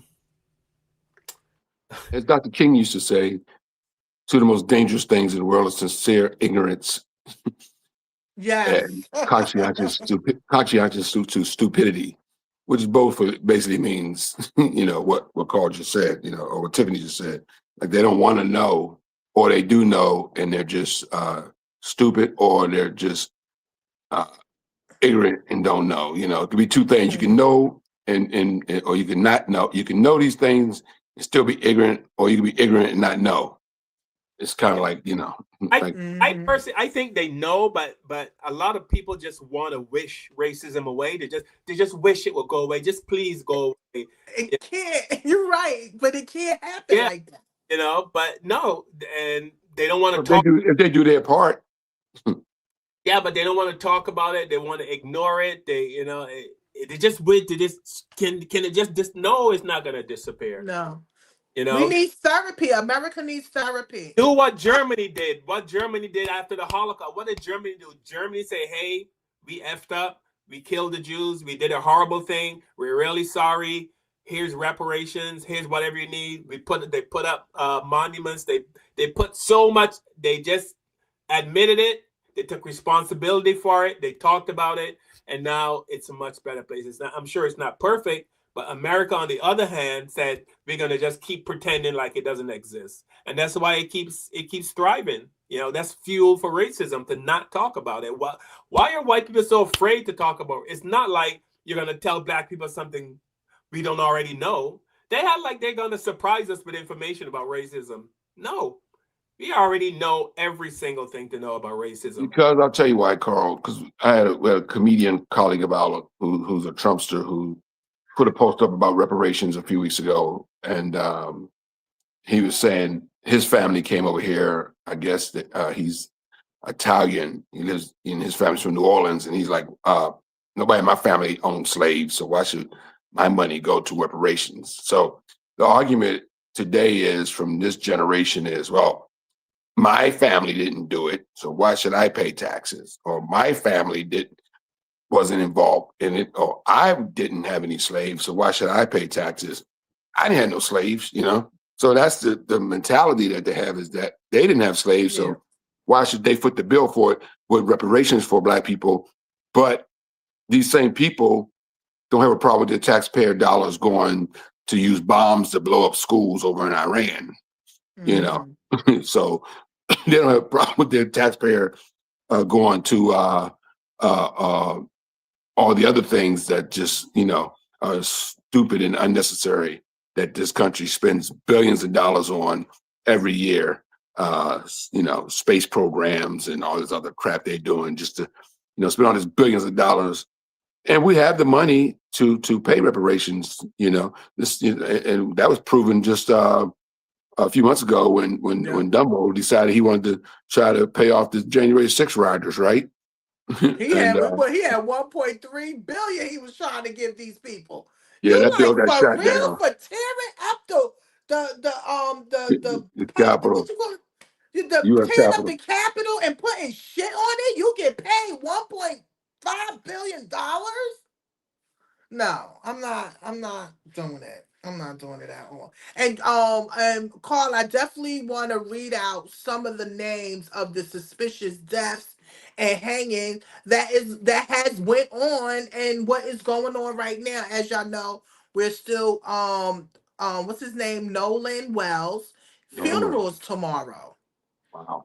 And they still have two autopsies that needs to come out, and I believe they're going to bring it out after the funeral. They want to probably just lay him to rest or whatever the case may be, but it's about to come out, and now you're finding all of these different cases that has been hidden, that it didn't make public view, public, and now it's coming out. So I definitely want to mention a couple of names too. Not to I'm cut you. glad you brought. Let me say this real quickly, Carl, if you don't mind. I'm glad you brought that up, Tiffany, the funeral tomorrow, because speaking of Nolan Wells, I just want to say this real quickly. I saw something online today that was disturbing to me.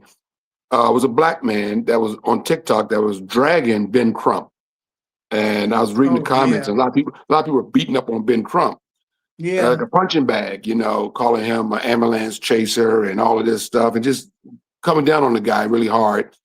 Yes, Crump gets paid very well. He's a lawyer. He gets paid very well for doing what he does. But we need the Ben Crumps of the world.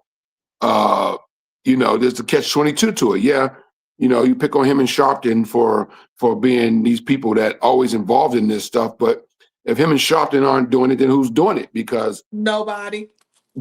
somebody's gonna get away with murder without Ben Crump. Somebody's gonna get Many away with have got murder, away with or get away with murder. murder without Al Sharpton putting his nose in there. Al Sharpton always got his nose and everything. Ben Crump, they would call him Al Sharpton Jr. There's a lot of nasty comments towards the brother, man. I'm like, man, this man, whatever you think of Ben Crump, whatever you think of Al Sharpton, they're there. They were there for the Trayvon Martin to try to bring some justice for that young man. They've been there for a lot of this injustice that's happened, high profile cases. They're there. But if those two didn't exist, who would be there? That's all I'm saying. So for a black man on his Instagram, on his TikTok page to come at the Ben Crump like he did, man, that was just Just crazy, man. Like horrible. we just got to stop. Like Tiffany said at the beginning of the show, we need to kind of find a way not to beat up on our own people, man, because there's too much of it going on while the other side is organizing. Okay. Now, I'm what sorry, you Carl. gonna Go say, ahead, Carl? go ahead, No, Carl. My bad. curious as to if Nolan Wells' friends are going to show up to his funeral. The ones who claim to be his friends. No, I don't think they should. They That's a good shouldn't. point. They Good shouldn't. point. You know why? Because when he came up missing, Yeah, not one of them called his mother. right. Not one of them went over there with his car, with his keys or anything and said, "Mama, I'm here, waiting. We're gonna help you look for him." Not their parents got in contact with them and said, "Girl, I know your son was with my son." They're not caring. So why I think that they should not come to the funeral. They should keep their ass away. That's my personal opinion. I don't think they should come. Right. I hear you, but I'm saying if they're claiming to be his friends, but I don't think they should go either. But I'm saying if they claim to be his friends, they were such good friends, Carl, they wasn't good friends. Look, let me Right. just look. The boy was missing, and y'all did not talk to the mother. Y'all didn't even reach out to her. Let one of my friends missing. I'm trying to call their mother. Girl, mama, are you okay? What do you want us to do? We are caring people. They don't have empathy or sympathy for us. And that's where they went wrong at because they didn't care. They wasn't concerned. So not coming to the funeral is an admission of guilt, though, right? If that was the case, right, they would have said something from the beginning. They would have been supportive friends from the beginning, but they have not shown support to the family. So to be honest, they will be banned. Right, Or right. I'm going to do one of those things. What was that from Five Heartbeats? When Red came to the funeral and the mama took the fist and caught him right in his damn head. Caught Red in the face. What's her name? Dang. Oh my gosh, from Five Heartbeats. You remember when the Oh dancing yeah, big. guy I was died? about to go bring that up. It's funny you say that, Tiff. I was about to say Big Red showed up at the funeral, right? Yes, and then she Big- caught him right in his head. Boom! Get your ass up out of here. Yeah, My, yeah. I was gonna bring that up. That's funny as hell. You mentioned that. That was a great movie, The Five Heartbeats. Yeah. Yeah, but I definitely call. I want to just mention because I had to look this up. And again, let's give a shout out to ChatGPT. They need to pay us. They need to pay. So right now, the deaths rule or debated by hangings is Robert Fuller. He died in 2020, found hanging from a tree in Palmdale, California.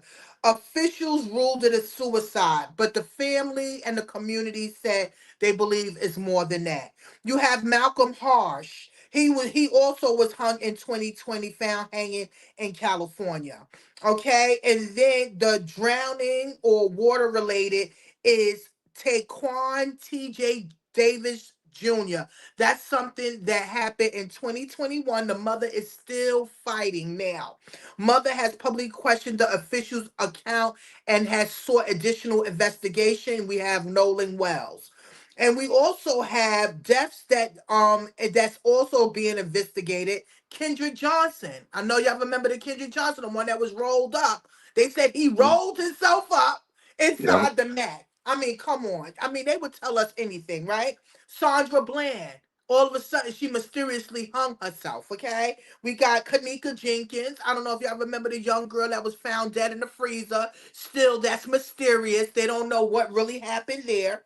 And then we have the historical a civil rights era. We have Emmett Till that was killed in 1955. James Byrd in 1998 by white supremacists. Michael Donald, 1981. His mother was the first one to sue the KKK and win mad money. She hit them in their pockets, okay? And then you have Aubrey, what's his name? Ahmaud Aubrey, the young man that got killed by the two white men riding in the car. And we can never forget, I don't have his name, but he died in Mississippi on the college campus.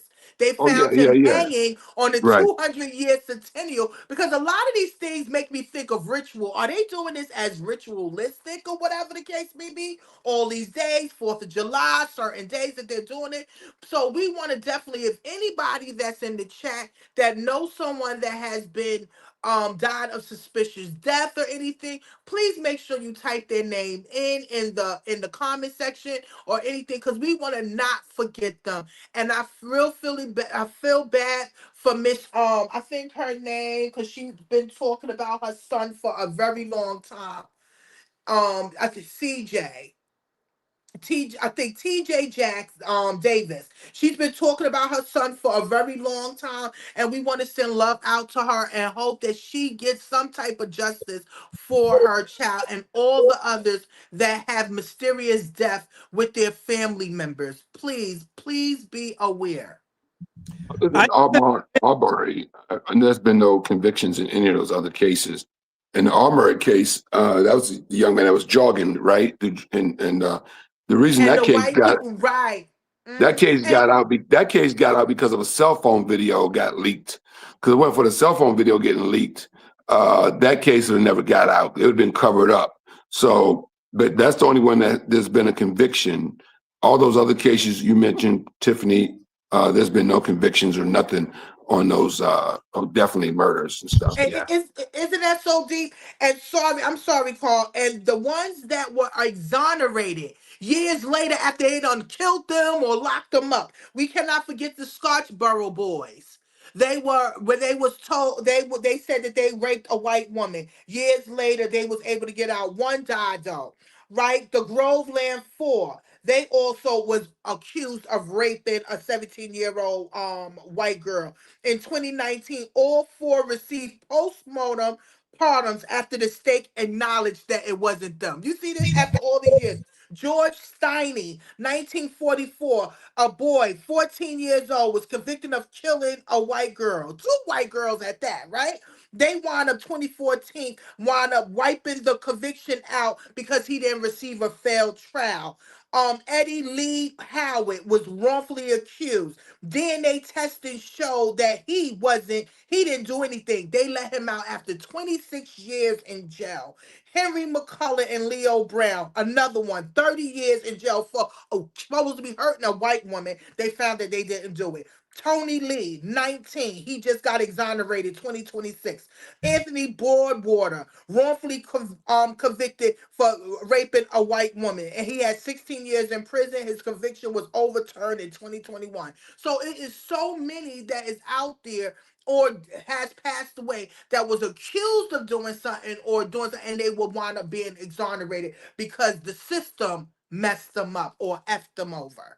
So we want to give light to them. This is a serious question. I think I've asked this on the show. Is there any history of Black people getting a group together and going and killing white people? No. The question, John the answer Brown, is though. no. John Brown went out there and kicked some ass. But I mean, there was but John Brown was dealing with in a different era of slavery and all that stuff. He was fighting back. But we that don't wasn't. do that, Carl. We don't do that. You know we don't Just do for that. fun, is there anything in the history of America where just for fun, not one list. There is no, not in the history of the United States of America where a group of Black men went somewhere, snatched a white boy off the street, took him up in the woods, hung him in a tree, and sit around and watch his body dangle and then rode out. No, it's never happened. Never happened. Not Never one happened. document that says that we ever went out just killing white people. It's Not one, never because we don't do that. No, we don't. And it's just there's no history of it. There's no document, like Tiffany said, of it. It's not in our DNA. It's not what we do. You know, do we commit crimes against other races? Yeah, of course there's been Black people that have murdered white people. We're not saying that, you know, of course. There's been robberies and things like that nature, you know. I watched a lot of crime shows, so yeah. But it happens to everybody does it though, right? Not just Black people, but I'm talking about what Carl is saying, like lynchings. We're not talking about robbing a lady for a purse or killing somebody. We're talking about straight up racial lynchings. For fun. Black people have never done racial lynchings of white people. No. Not ever. I'm not gonna sit here and say a Black man never killed a white person, because yes, they have. But as a group of Black guys said, we don't like this white boy, let's take him in the woods and hang him. No, that's never happened in the history of this country. It's just not. And we was never taught to kill white people anyway. And that goes to the bigger point of this whole segment here, is that Black people have been lynched since the beginning of this country. So when a Black person that's mentally ill or sick or going through some issues decide to take their life, the last thing they're going to do is hang themselves. That's the last method of suicide, is hanging. They jump off a building, shoot themselves, take some pills, whatever method of suicide you don't do. Ourselves. Black people aren't hanging themselves. Nobody's going to buy no rope, go into the woods, put around the neck and jump off of them. No, it's not happening. Yeah. And then all the all the hangings, they didn't find no chairs. They didn't find anything that they stepped on to do it. So how did they do it?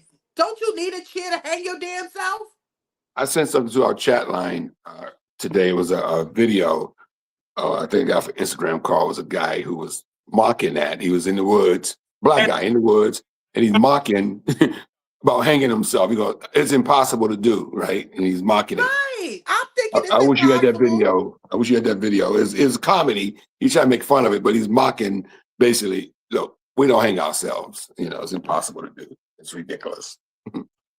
Yeah. All right. Have you guys seen the Iran put a mural of Trump laying in a casket? Did you see that? Have not seen that. Saw that. I haven't seen it. I haven't seen Wait it. a minute. I'm gonna tell you what I saw was his hair sticking out the coffin. Yeah. This fucking hair was out the coffin like this. Like how we have Times Square here in they have a mural of Trump, a big post Trump laying in a casket, and they also have a with his kids as well. Little Iran is not playing. So here's Iran. Let me see this. I'm telling you, you should see his hands going up.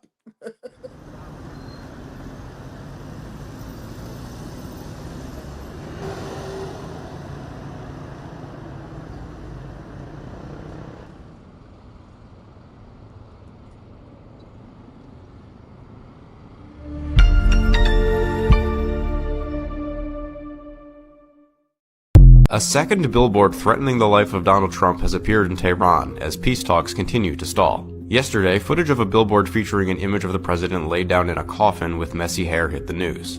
Today, a new billboard referencing the sudden passing of South Carolina Senator Lindsey Graham featured the words, "Who's next?"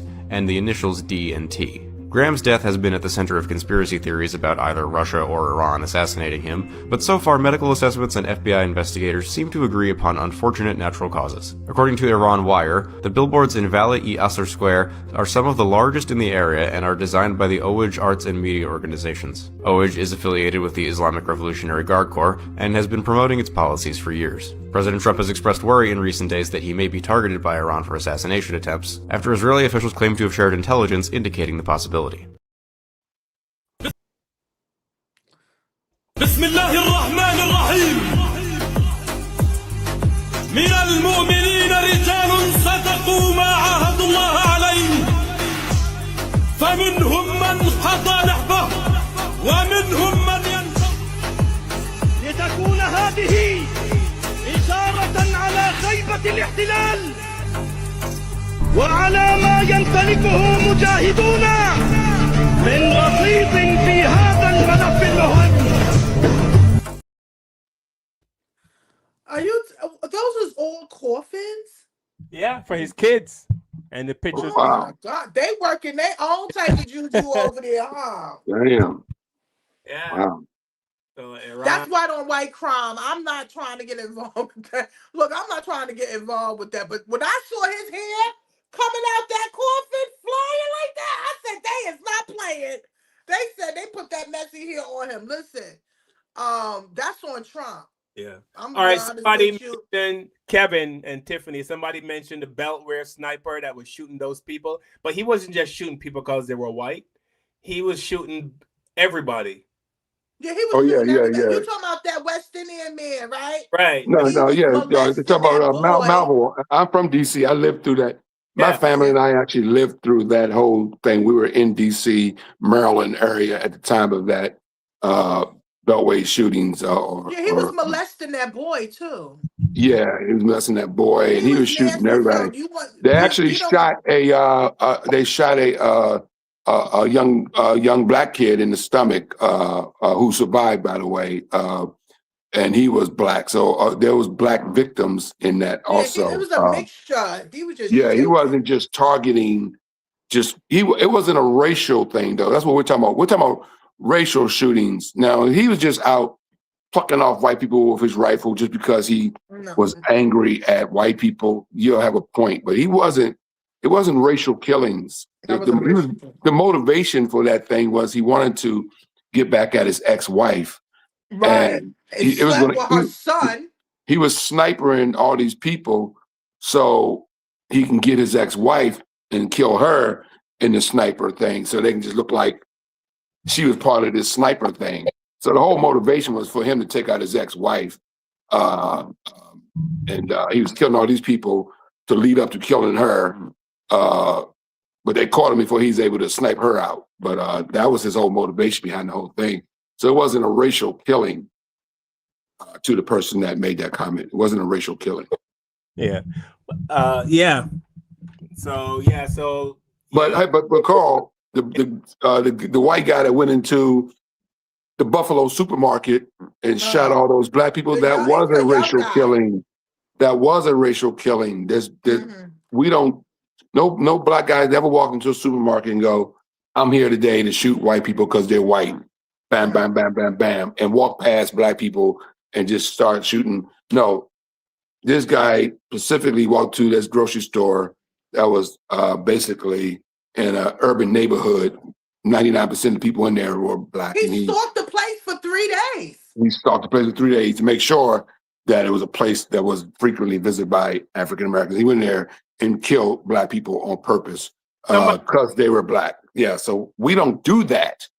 You guys know about this? I don't know about this. You guys might know about the Knoxville murders, 2007, kidnapped and assaulted and murdered a young white CPL. I don't know what CPL means, but you guys know about the Knoxville murders? Was that a black person that I'm not quite sure. But we're not saying, I said this earlier, we're not saying that black people haven't murdered white people. Of course they have murdered black. Everybody kills everybody, black people, white people. But what we're saying is that I don't believe it's racially motivated. Like, I don't think that we sit around and plot to kill people. We gotta kill a white person today. We don't do that. We're not evil people like that. Now this one guy in Knoxville said, "Let's kill this girl because she's white."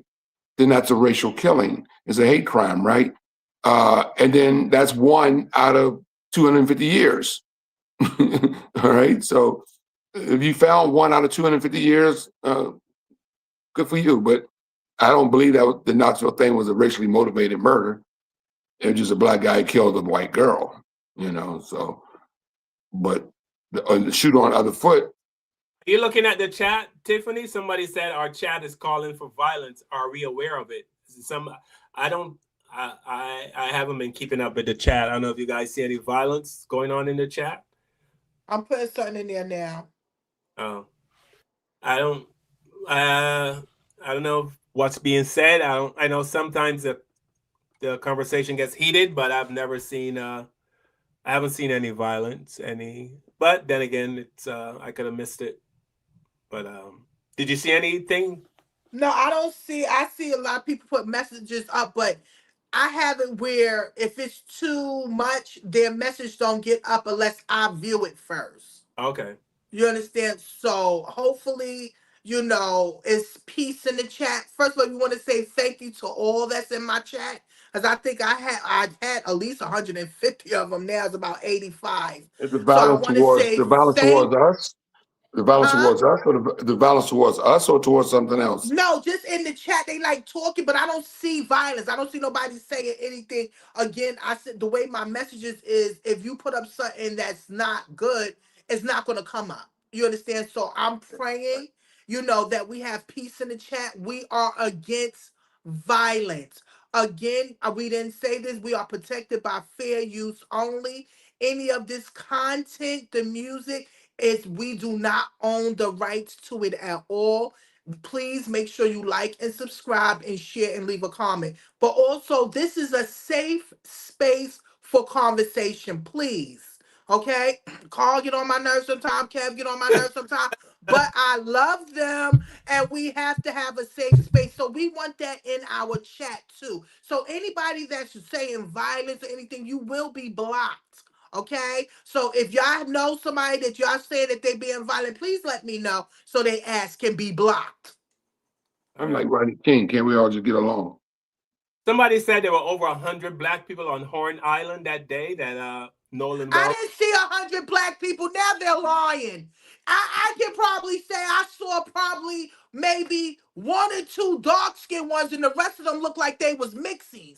So they are goddamn lie. I can say it's probably 5 of them. Not even 5 of them on that, what's called it. So we're not trying to hear that. We're talking about Nolan Wells being on the boat with his white friends, and when they called in to say that the boat was down, they said everybody on the boat was safe. If you saying that everybody on the boat is safe, that means Nolan is safe too. So again, they got mad questions that need to be answered, and we're not saying anything until them autopsies come up. And you better pray, people, okay? Because people are very angry about this, that now we can't have our children out.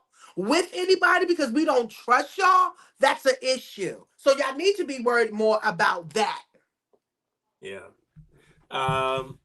Yeah. Listen, I'm being honest. I have white friends, and this was even before this whole. This was back in the '90s. They invited me to go camping, and I told them I woods with white people, and they thought it was funny. They laugh and they go, "Come on," And but because there's just some, because I've seen them drunk.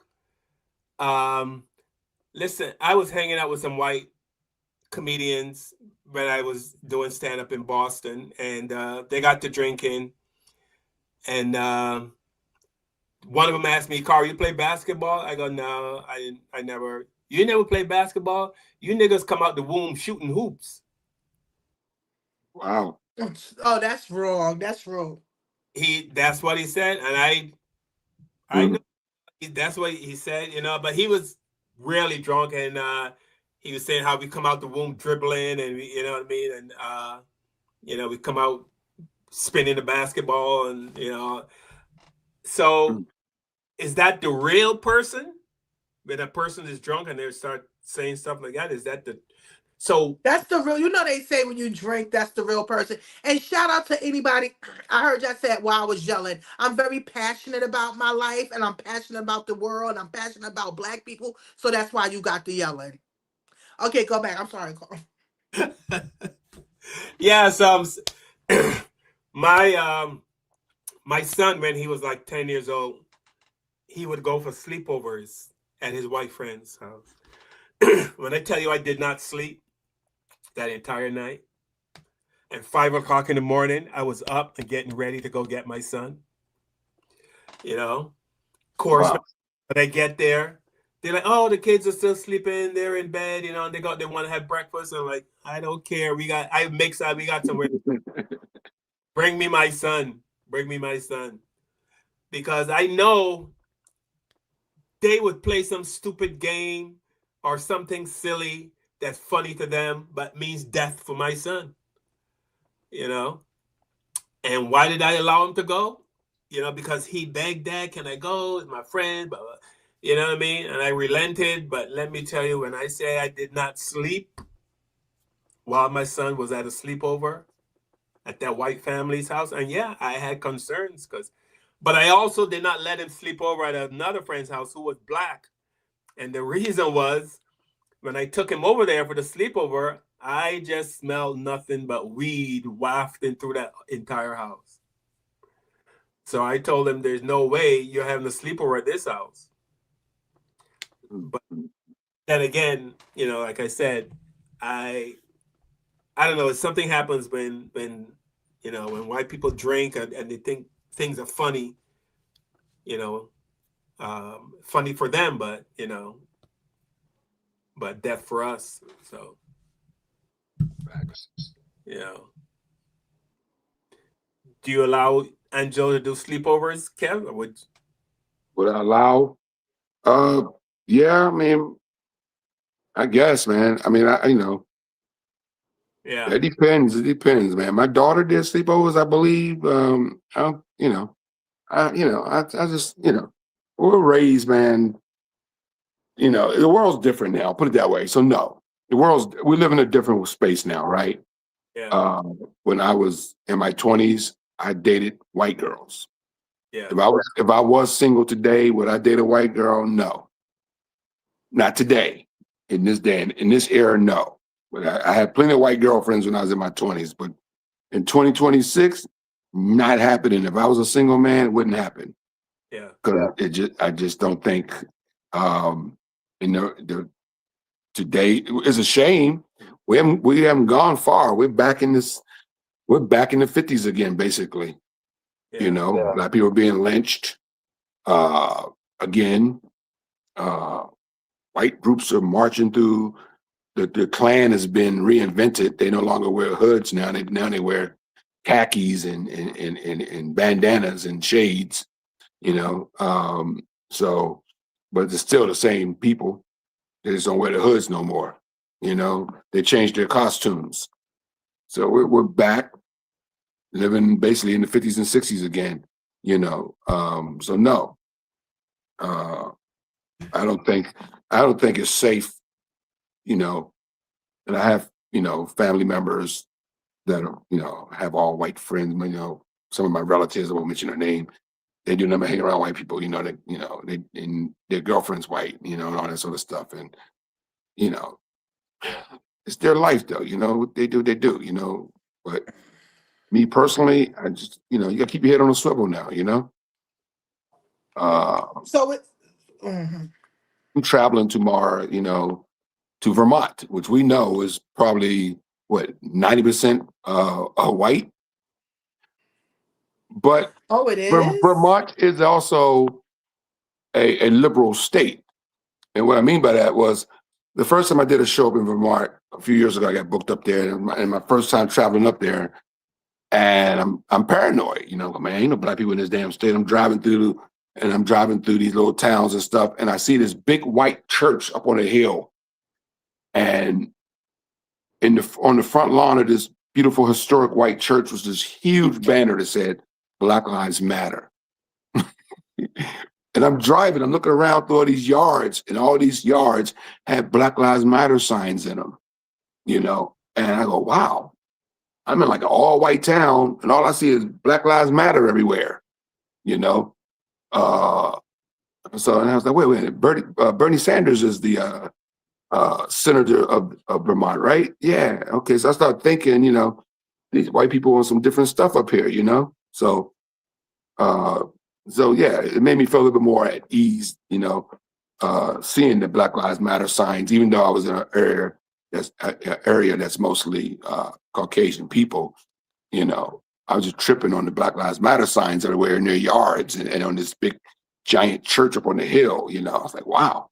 So yeah, but you got to keep your head on a swivel no matter what, when you're traveling out here, everybody. So because we're in some dangerous times right now. Yeah, we're gonna wrap it up. But somebody in the chat said they have to keep their heads on the swivel when they're around black people. So. But I don't think so. I don't know why. And that's why Randy been blocked. He be doing too much. That's why everybody telling his ass off in the chat. Oh, you blocked? Yeah, because nobody. Why? But why? Because historically, when have black people been violent towards white people? I had a white friend that used to hang with me, and he used to be around all black people. We never beat his ass. He never ended up missing.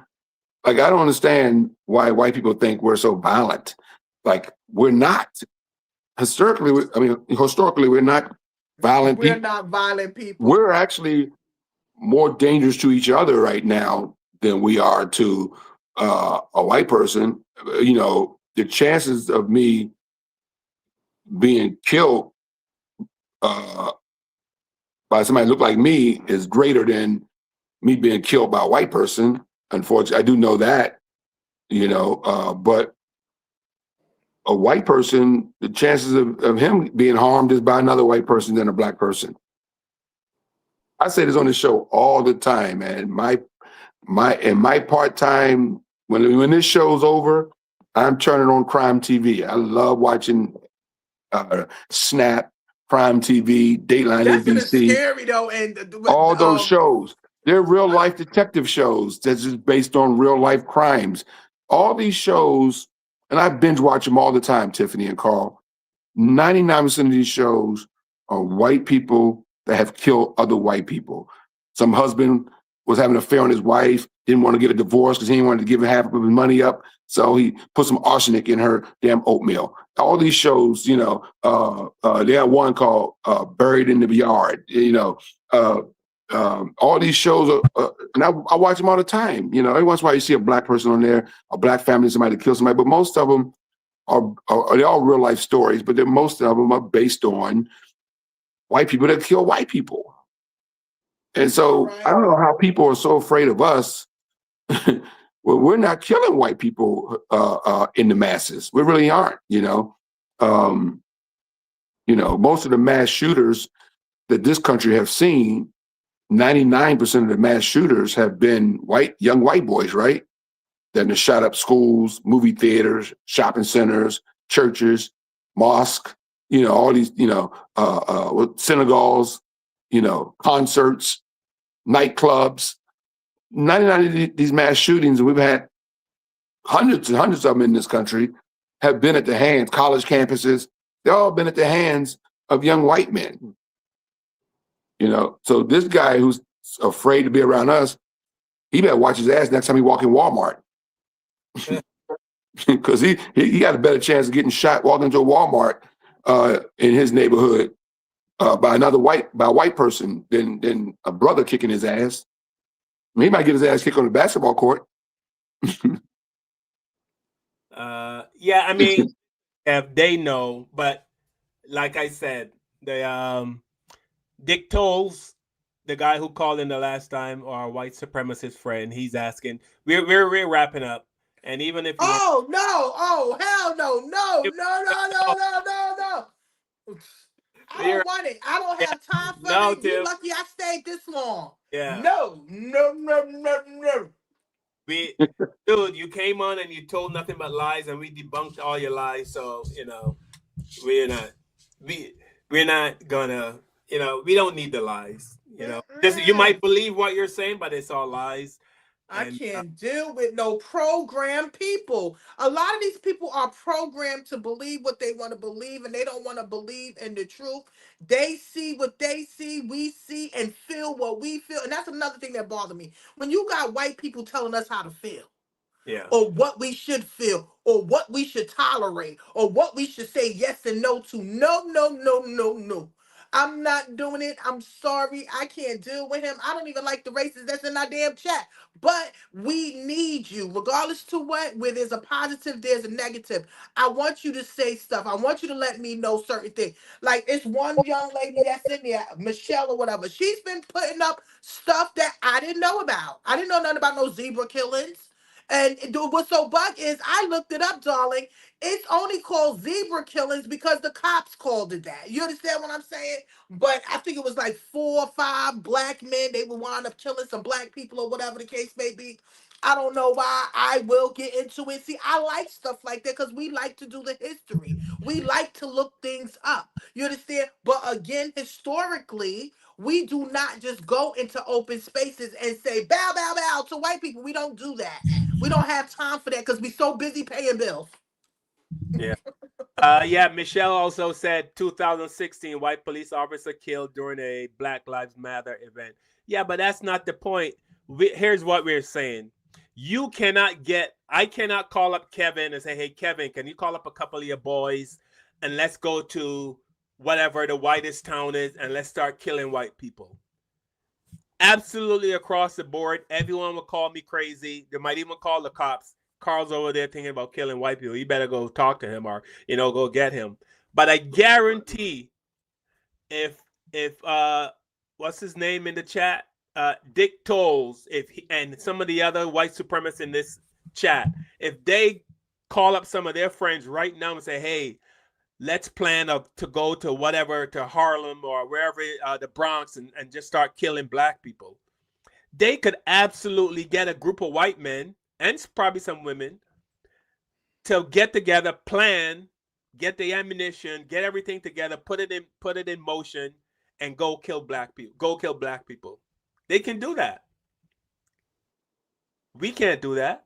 What's so interesting is she brought up Black Lives Matter and the cop was killed.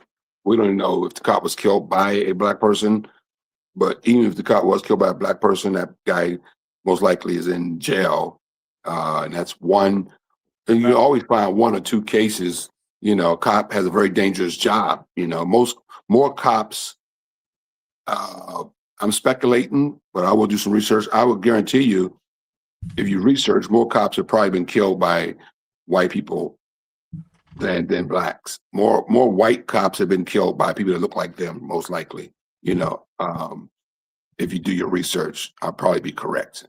And and then the summer of 2020, the Black Lives Matter protests, that was all spun off because of a racist cop who murdered a black man on camera by kneeling on his neck for 9 minutes.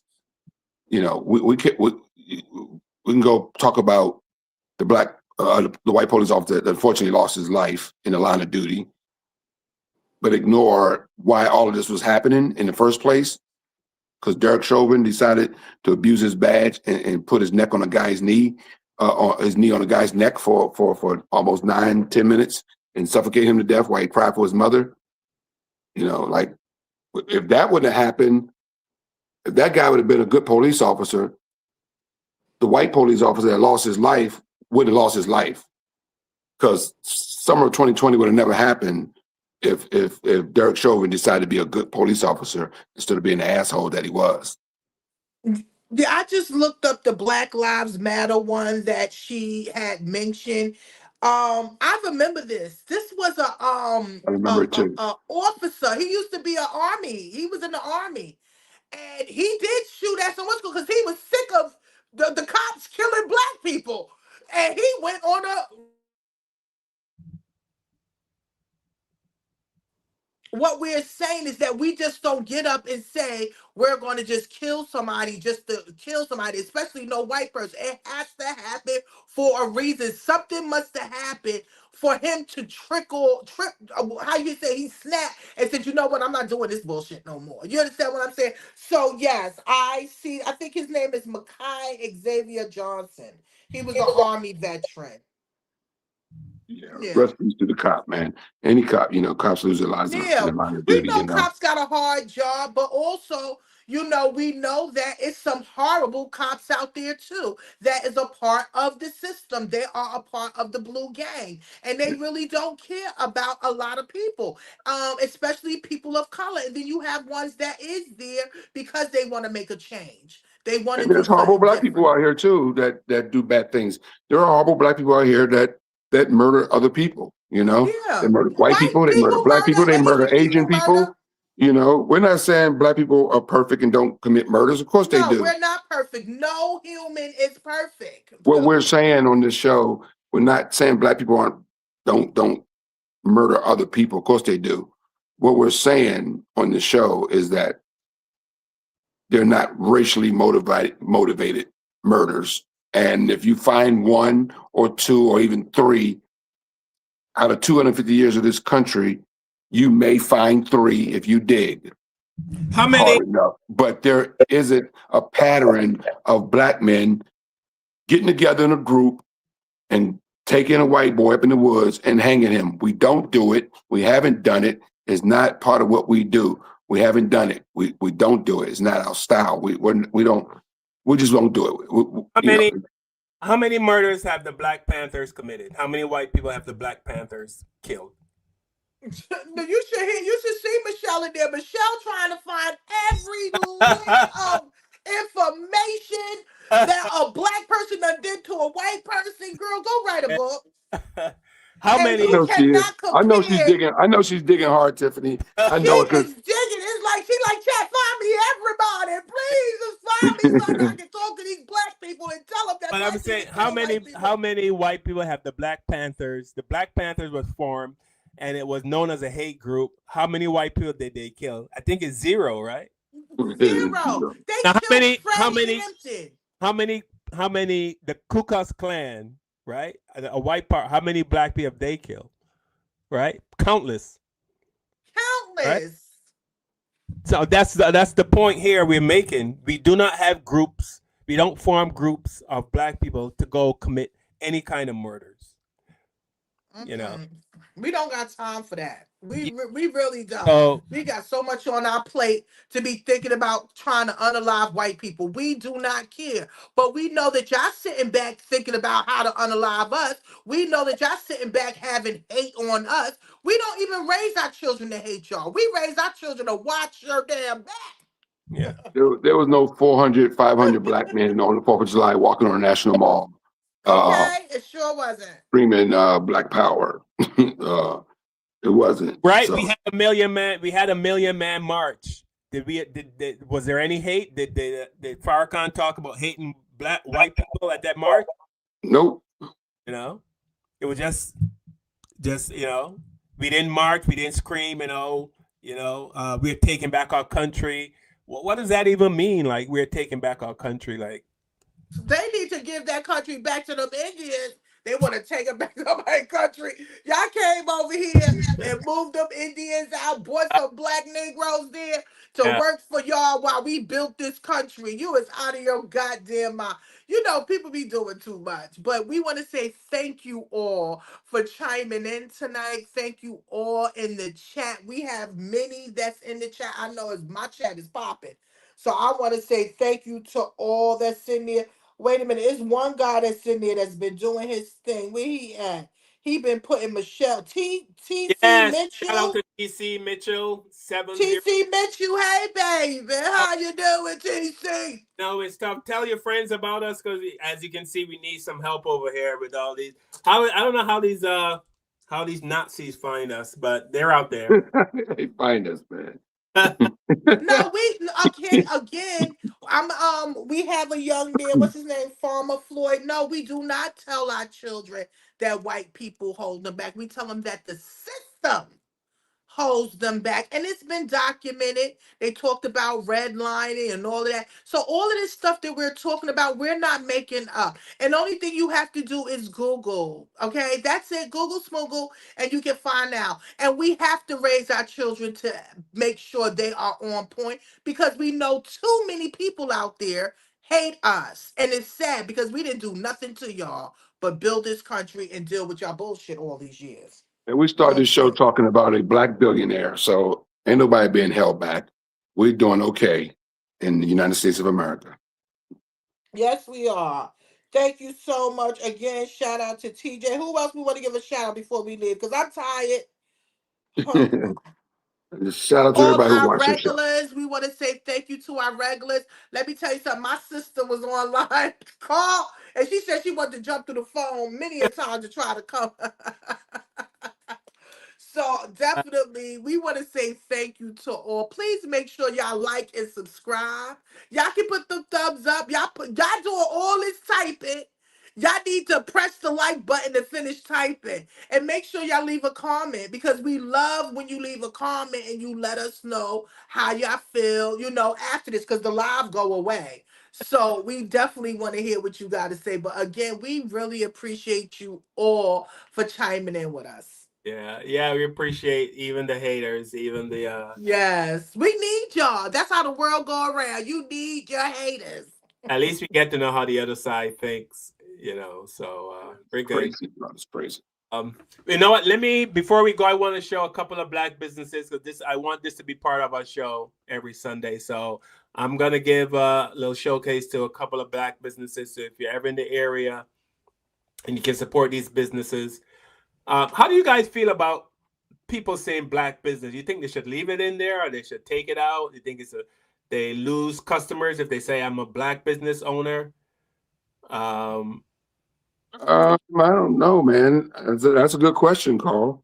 It's a good question. I think you said it's a black business because you want black people to shop there because you have something special to offer them. But are most black businesses just catering to black people? Like if you have a black cupcake company in Manhattan and it's black owned, you don't just want black customers. You want everybody to come into that into that pastry shop and buy some pastries and cupcakes, right? So it might be black owned, but you are just a black person that owns a business. To everybody. Yeah, you try to sell to everybody. When you own a Jamaican restaurant, you're black, but you don't mind if white people come and eat your Jamaican food, And so any black business, if you sell soaps or whatever you do, black business, you still want to everybody to buy your business. You don't care who they are. Money's green. Money's green. Brother's take on it. Take that black-owned business shit out of your bio, out of your business, out of anything where your business is associated, and it also says black-owned. Take that shit out. Remove it completely. Not people shouldn't have to hide who they are just to make others feel comfortable. I mean, shit, you go to many other businesses and they always celebrating their culture. There's several businesses that I go to, man, you go in there, you hear the music playing, or it's in the decor, or they even sharing their tradition with you, and it's part of the whole experience, and people love that, right? It's the authenticity of the whole thing. When I go to a Mexican restaurant or an Italian restaurant or something like that, man, I want the whole vibe, the whole experience. I want to go to hear their music. So why being black should be something that we should hide from our identity to anyone, especially if you're providing a great service, a quality product, and you're treating people good. That's some shit you should be proud of, right? Being black is being proud. I mean, we got a tremendous influence across the whole world, whether it's from music to sports to entertainment to fashion and even slang. We got a tremendous influence in the world. So no, man, if you provide a great product, a quality service, and you treating people well, you should definitely be proud of who you are. I mean, again, many others say what kind of business they are, whether it's veteran-owned, family-owned, women-owned, LGBTQ-owned. It doesn't matter, man. You know, people are proud of who they are, and we should be proud as well, man. You have a good business, you give a good product, give quality service, man. You rep your shit.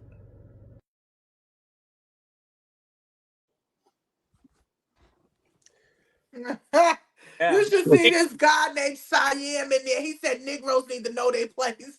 That's why y'all need to know your place. Get the hell out my damn chat. Matter of fact, you're about to be blocked. But I mean, Kev, we got Jewish memorial hospitals all over this country. There's a Jewish memorial hospital, you know. Right. And you have you have all sorts of business, like the brother said, all sorts of businesses. Nobody hide their business. Italian restaurant is an Italian restaurant. When you go in there, the servers is most likely gonna be Italian. You go to a Japanese restaurant and you go in and you got a black guy cooking your food at the those tables where they cook in front of you. At them Japanese kabuki places where you sit and they eat, cook in front of you. You want a Japanese guy to come over and cook in front of you, you know? Some brother with Afro come over and start cooking in front of you, be like, come on, man, I'm in a Japanese restaurant. What's going on? So yeah, they don't hide their identity.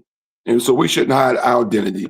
But we live in a country where, sometimes it could hurt you when you say black business, from your own people. Because sometimes black people don't like to shop at black businesses. Let's keep it real. Yeah. Yeah, because again, we love to support our black businesses, but I also say to my black businesses, please be on point with your black business. You understand? Have proper management. When you have proper management, you have a successful business. And always think about your clients, because when you think about your clients, they're the one that's going to make sure you stay paid, even if they don't like your product. If they like your personality, they're going to still pay you and please support you. So again, black people, I love it that we are owning our own businesses, but make sure your businesses is on point and nobody can write about your ass in the Yelp section. All right. So here's this is a dental business. It's black owned. It's in Georgia.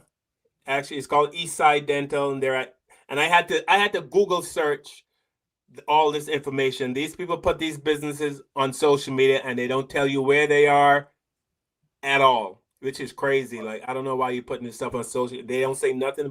I had to go Google this. But anyway, Eastside Dental is owned by two brothers, 6500 Sugarloaf Parkway, Duluth, Georgia. And the phone number is 770-232-3000. 770-232-3000. I'm sorry, 770-232-3000. So if you're in Georgia and you're close to 6500 Sugarloaf Parkway in Duluth, Georgia, go to the Eastside Dental, and they offer free cleanings too, they said. But anyway, here's a little video on the Eastside Dental. Two friends have opened a black-owned affordable dentist practice. They are open 7 days a week, and they even offer free cleanings.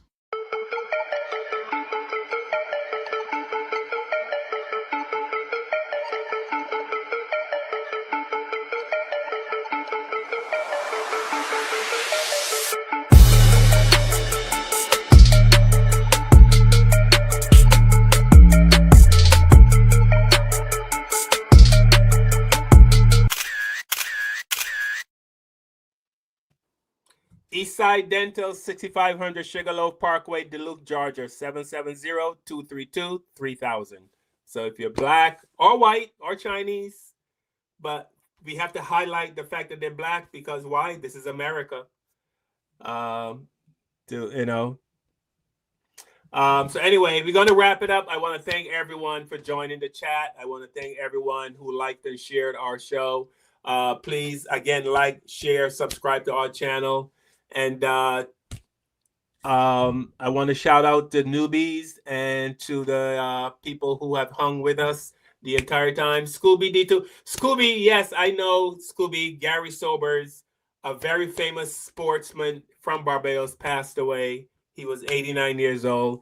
He was, I would say, he would be like the Babe Ruth. What Babe Ruth was to baseball in America, he was a comparison to cricket in the Caribbean.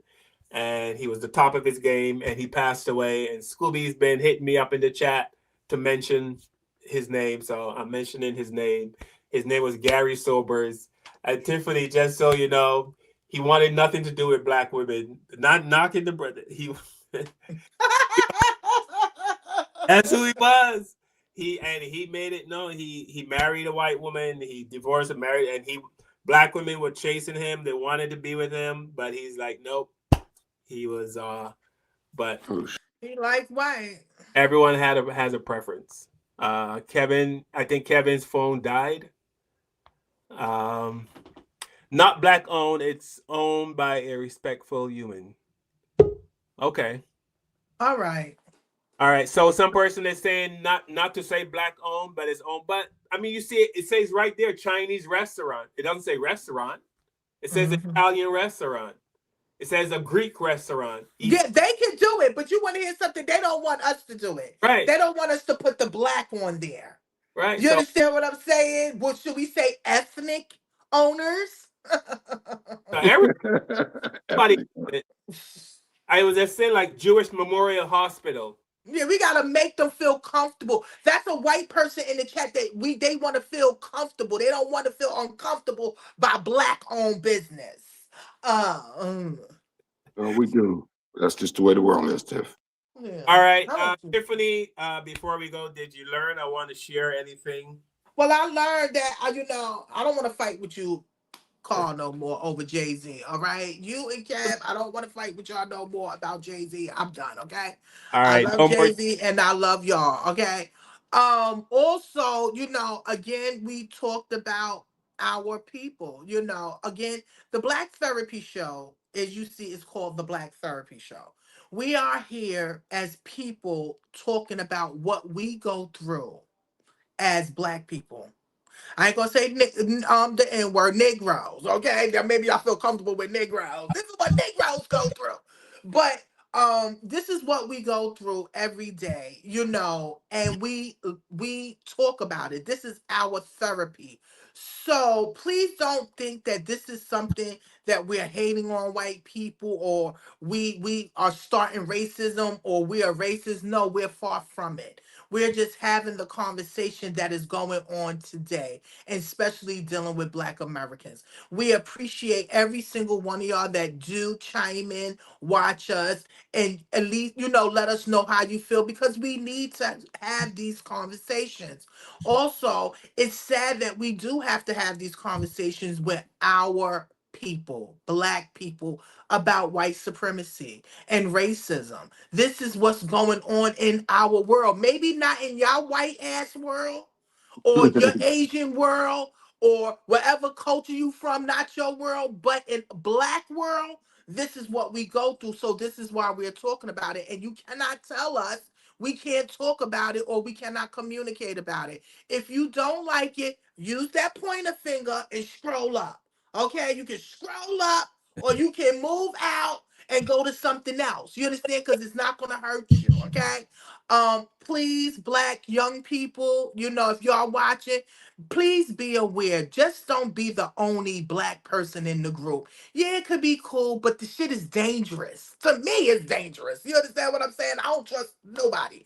Okay, so again, have the conversations with your children. White people, we are not marching and going out there to tell y'all what to do. Y'all know what y'all supposed to do. Y'all go out there and y'all talk to y'all family and friends about racism, hate, and treating other people disgusting. Y'all need to talk about that and do your history. Again, please make sure y'all like and subscribe, and share this content, and shout out to my family. I love y'all very much. I appreciate y'all.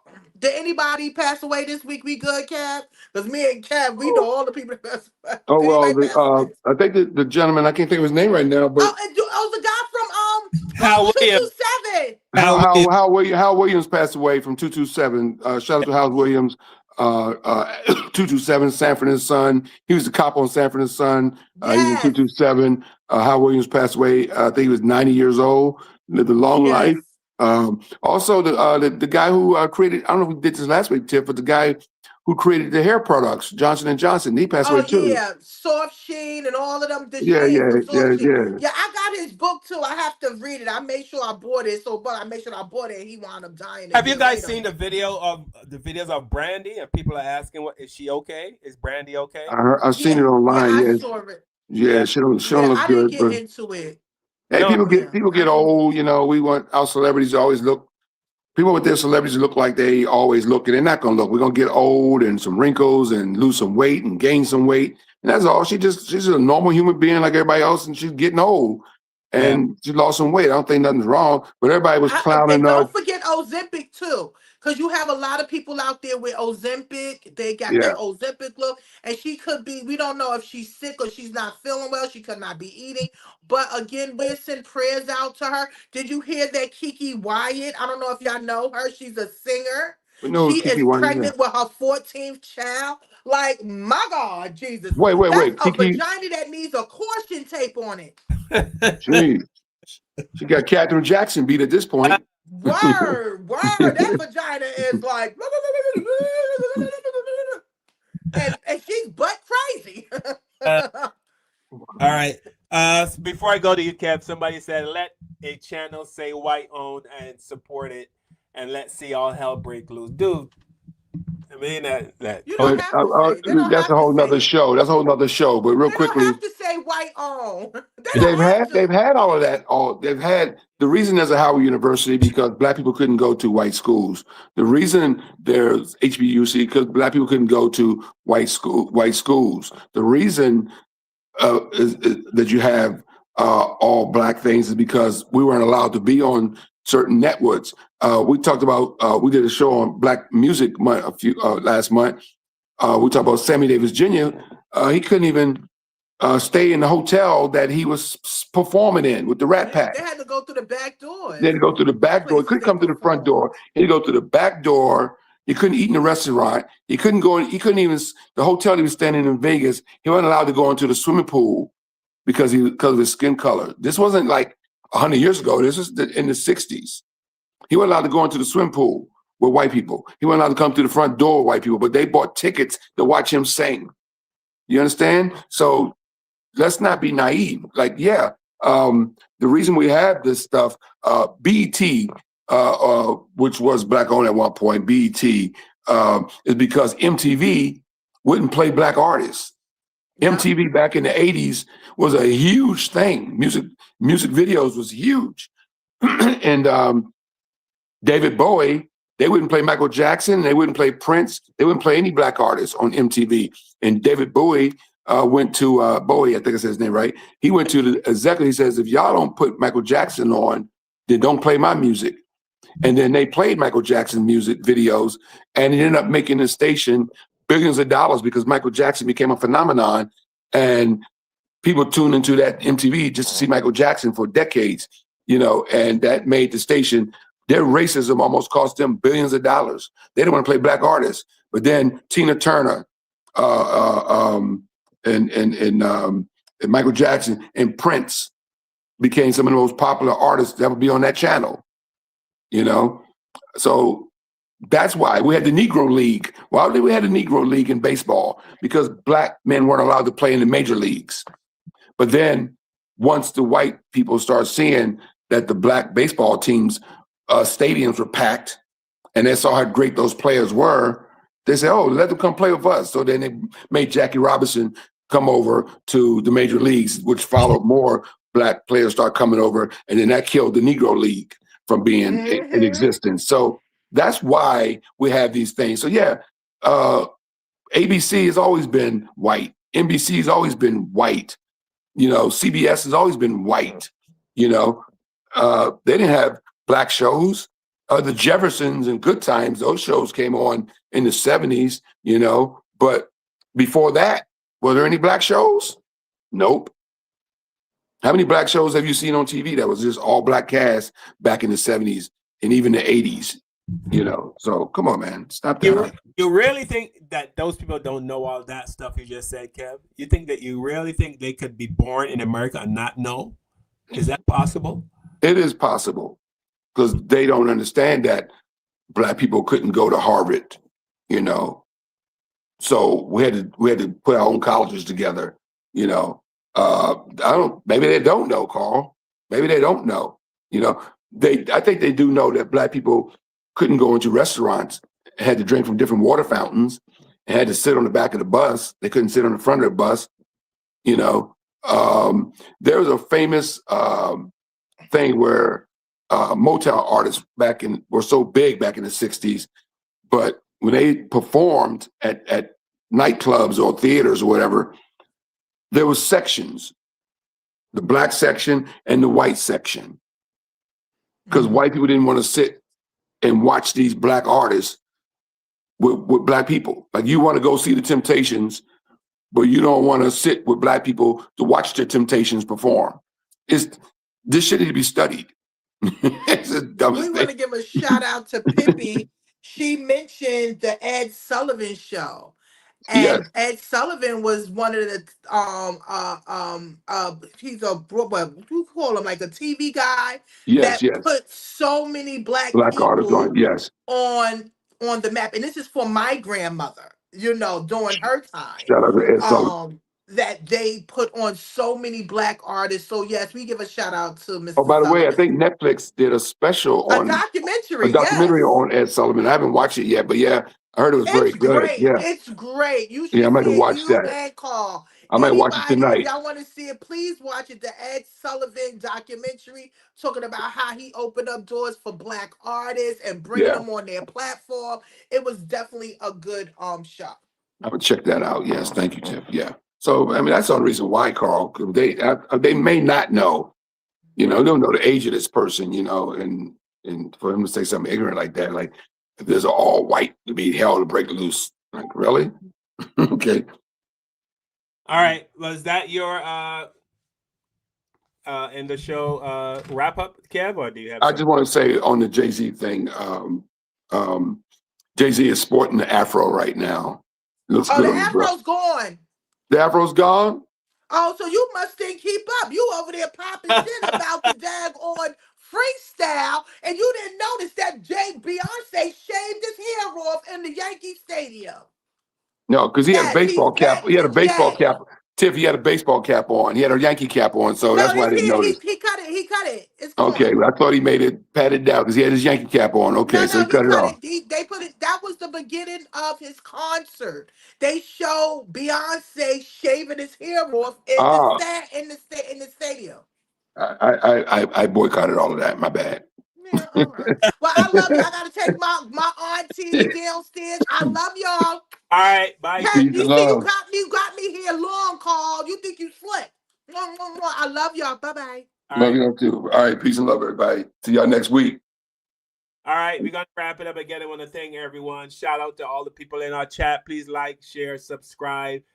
Pippi, please like and share. Tell all your friends about us. TC Mitchell, you know, let's start getting some brothers and sisters up in the chat and on the show, because these white people are coming for us, as they say. They're, you know. And we're gonna check Ty Barnett back on too, man. Yeah, he's doing his own thing right now, but yeah, he's busy doing his own thing. But we get him to come back on, man. Yeah. I sent him a couple of text messages. I don't know if he changed his phone or what, but I'll try again. Okay, man. Where's our boy Information, man? He didn't vanish like David Copperfield. I ain't seen him in a mount either, man. So yeah. All right, everybody. We love you. All right, bro. Peace and love. Information, man. Check in with us, man. All right. All right, everybody. All right. Out. All right. Bye. Bye. See y'all next week.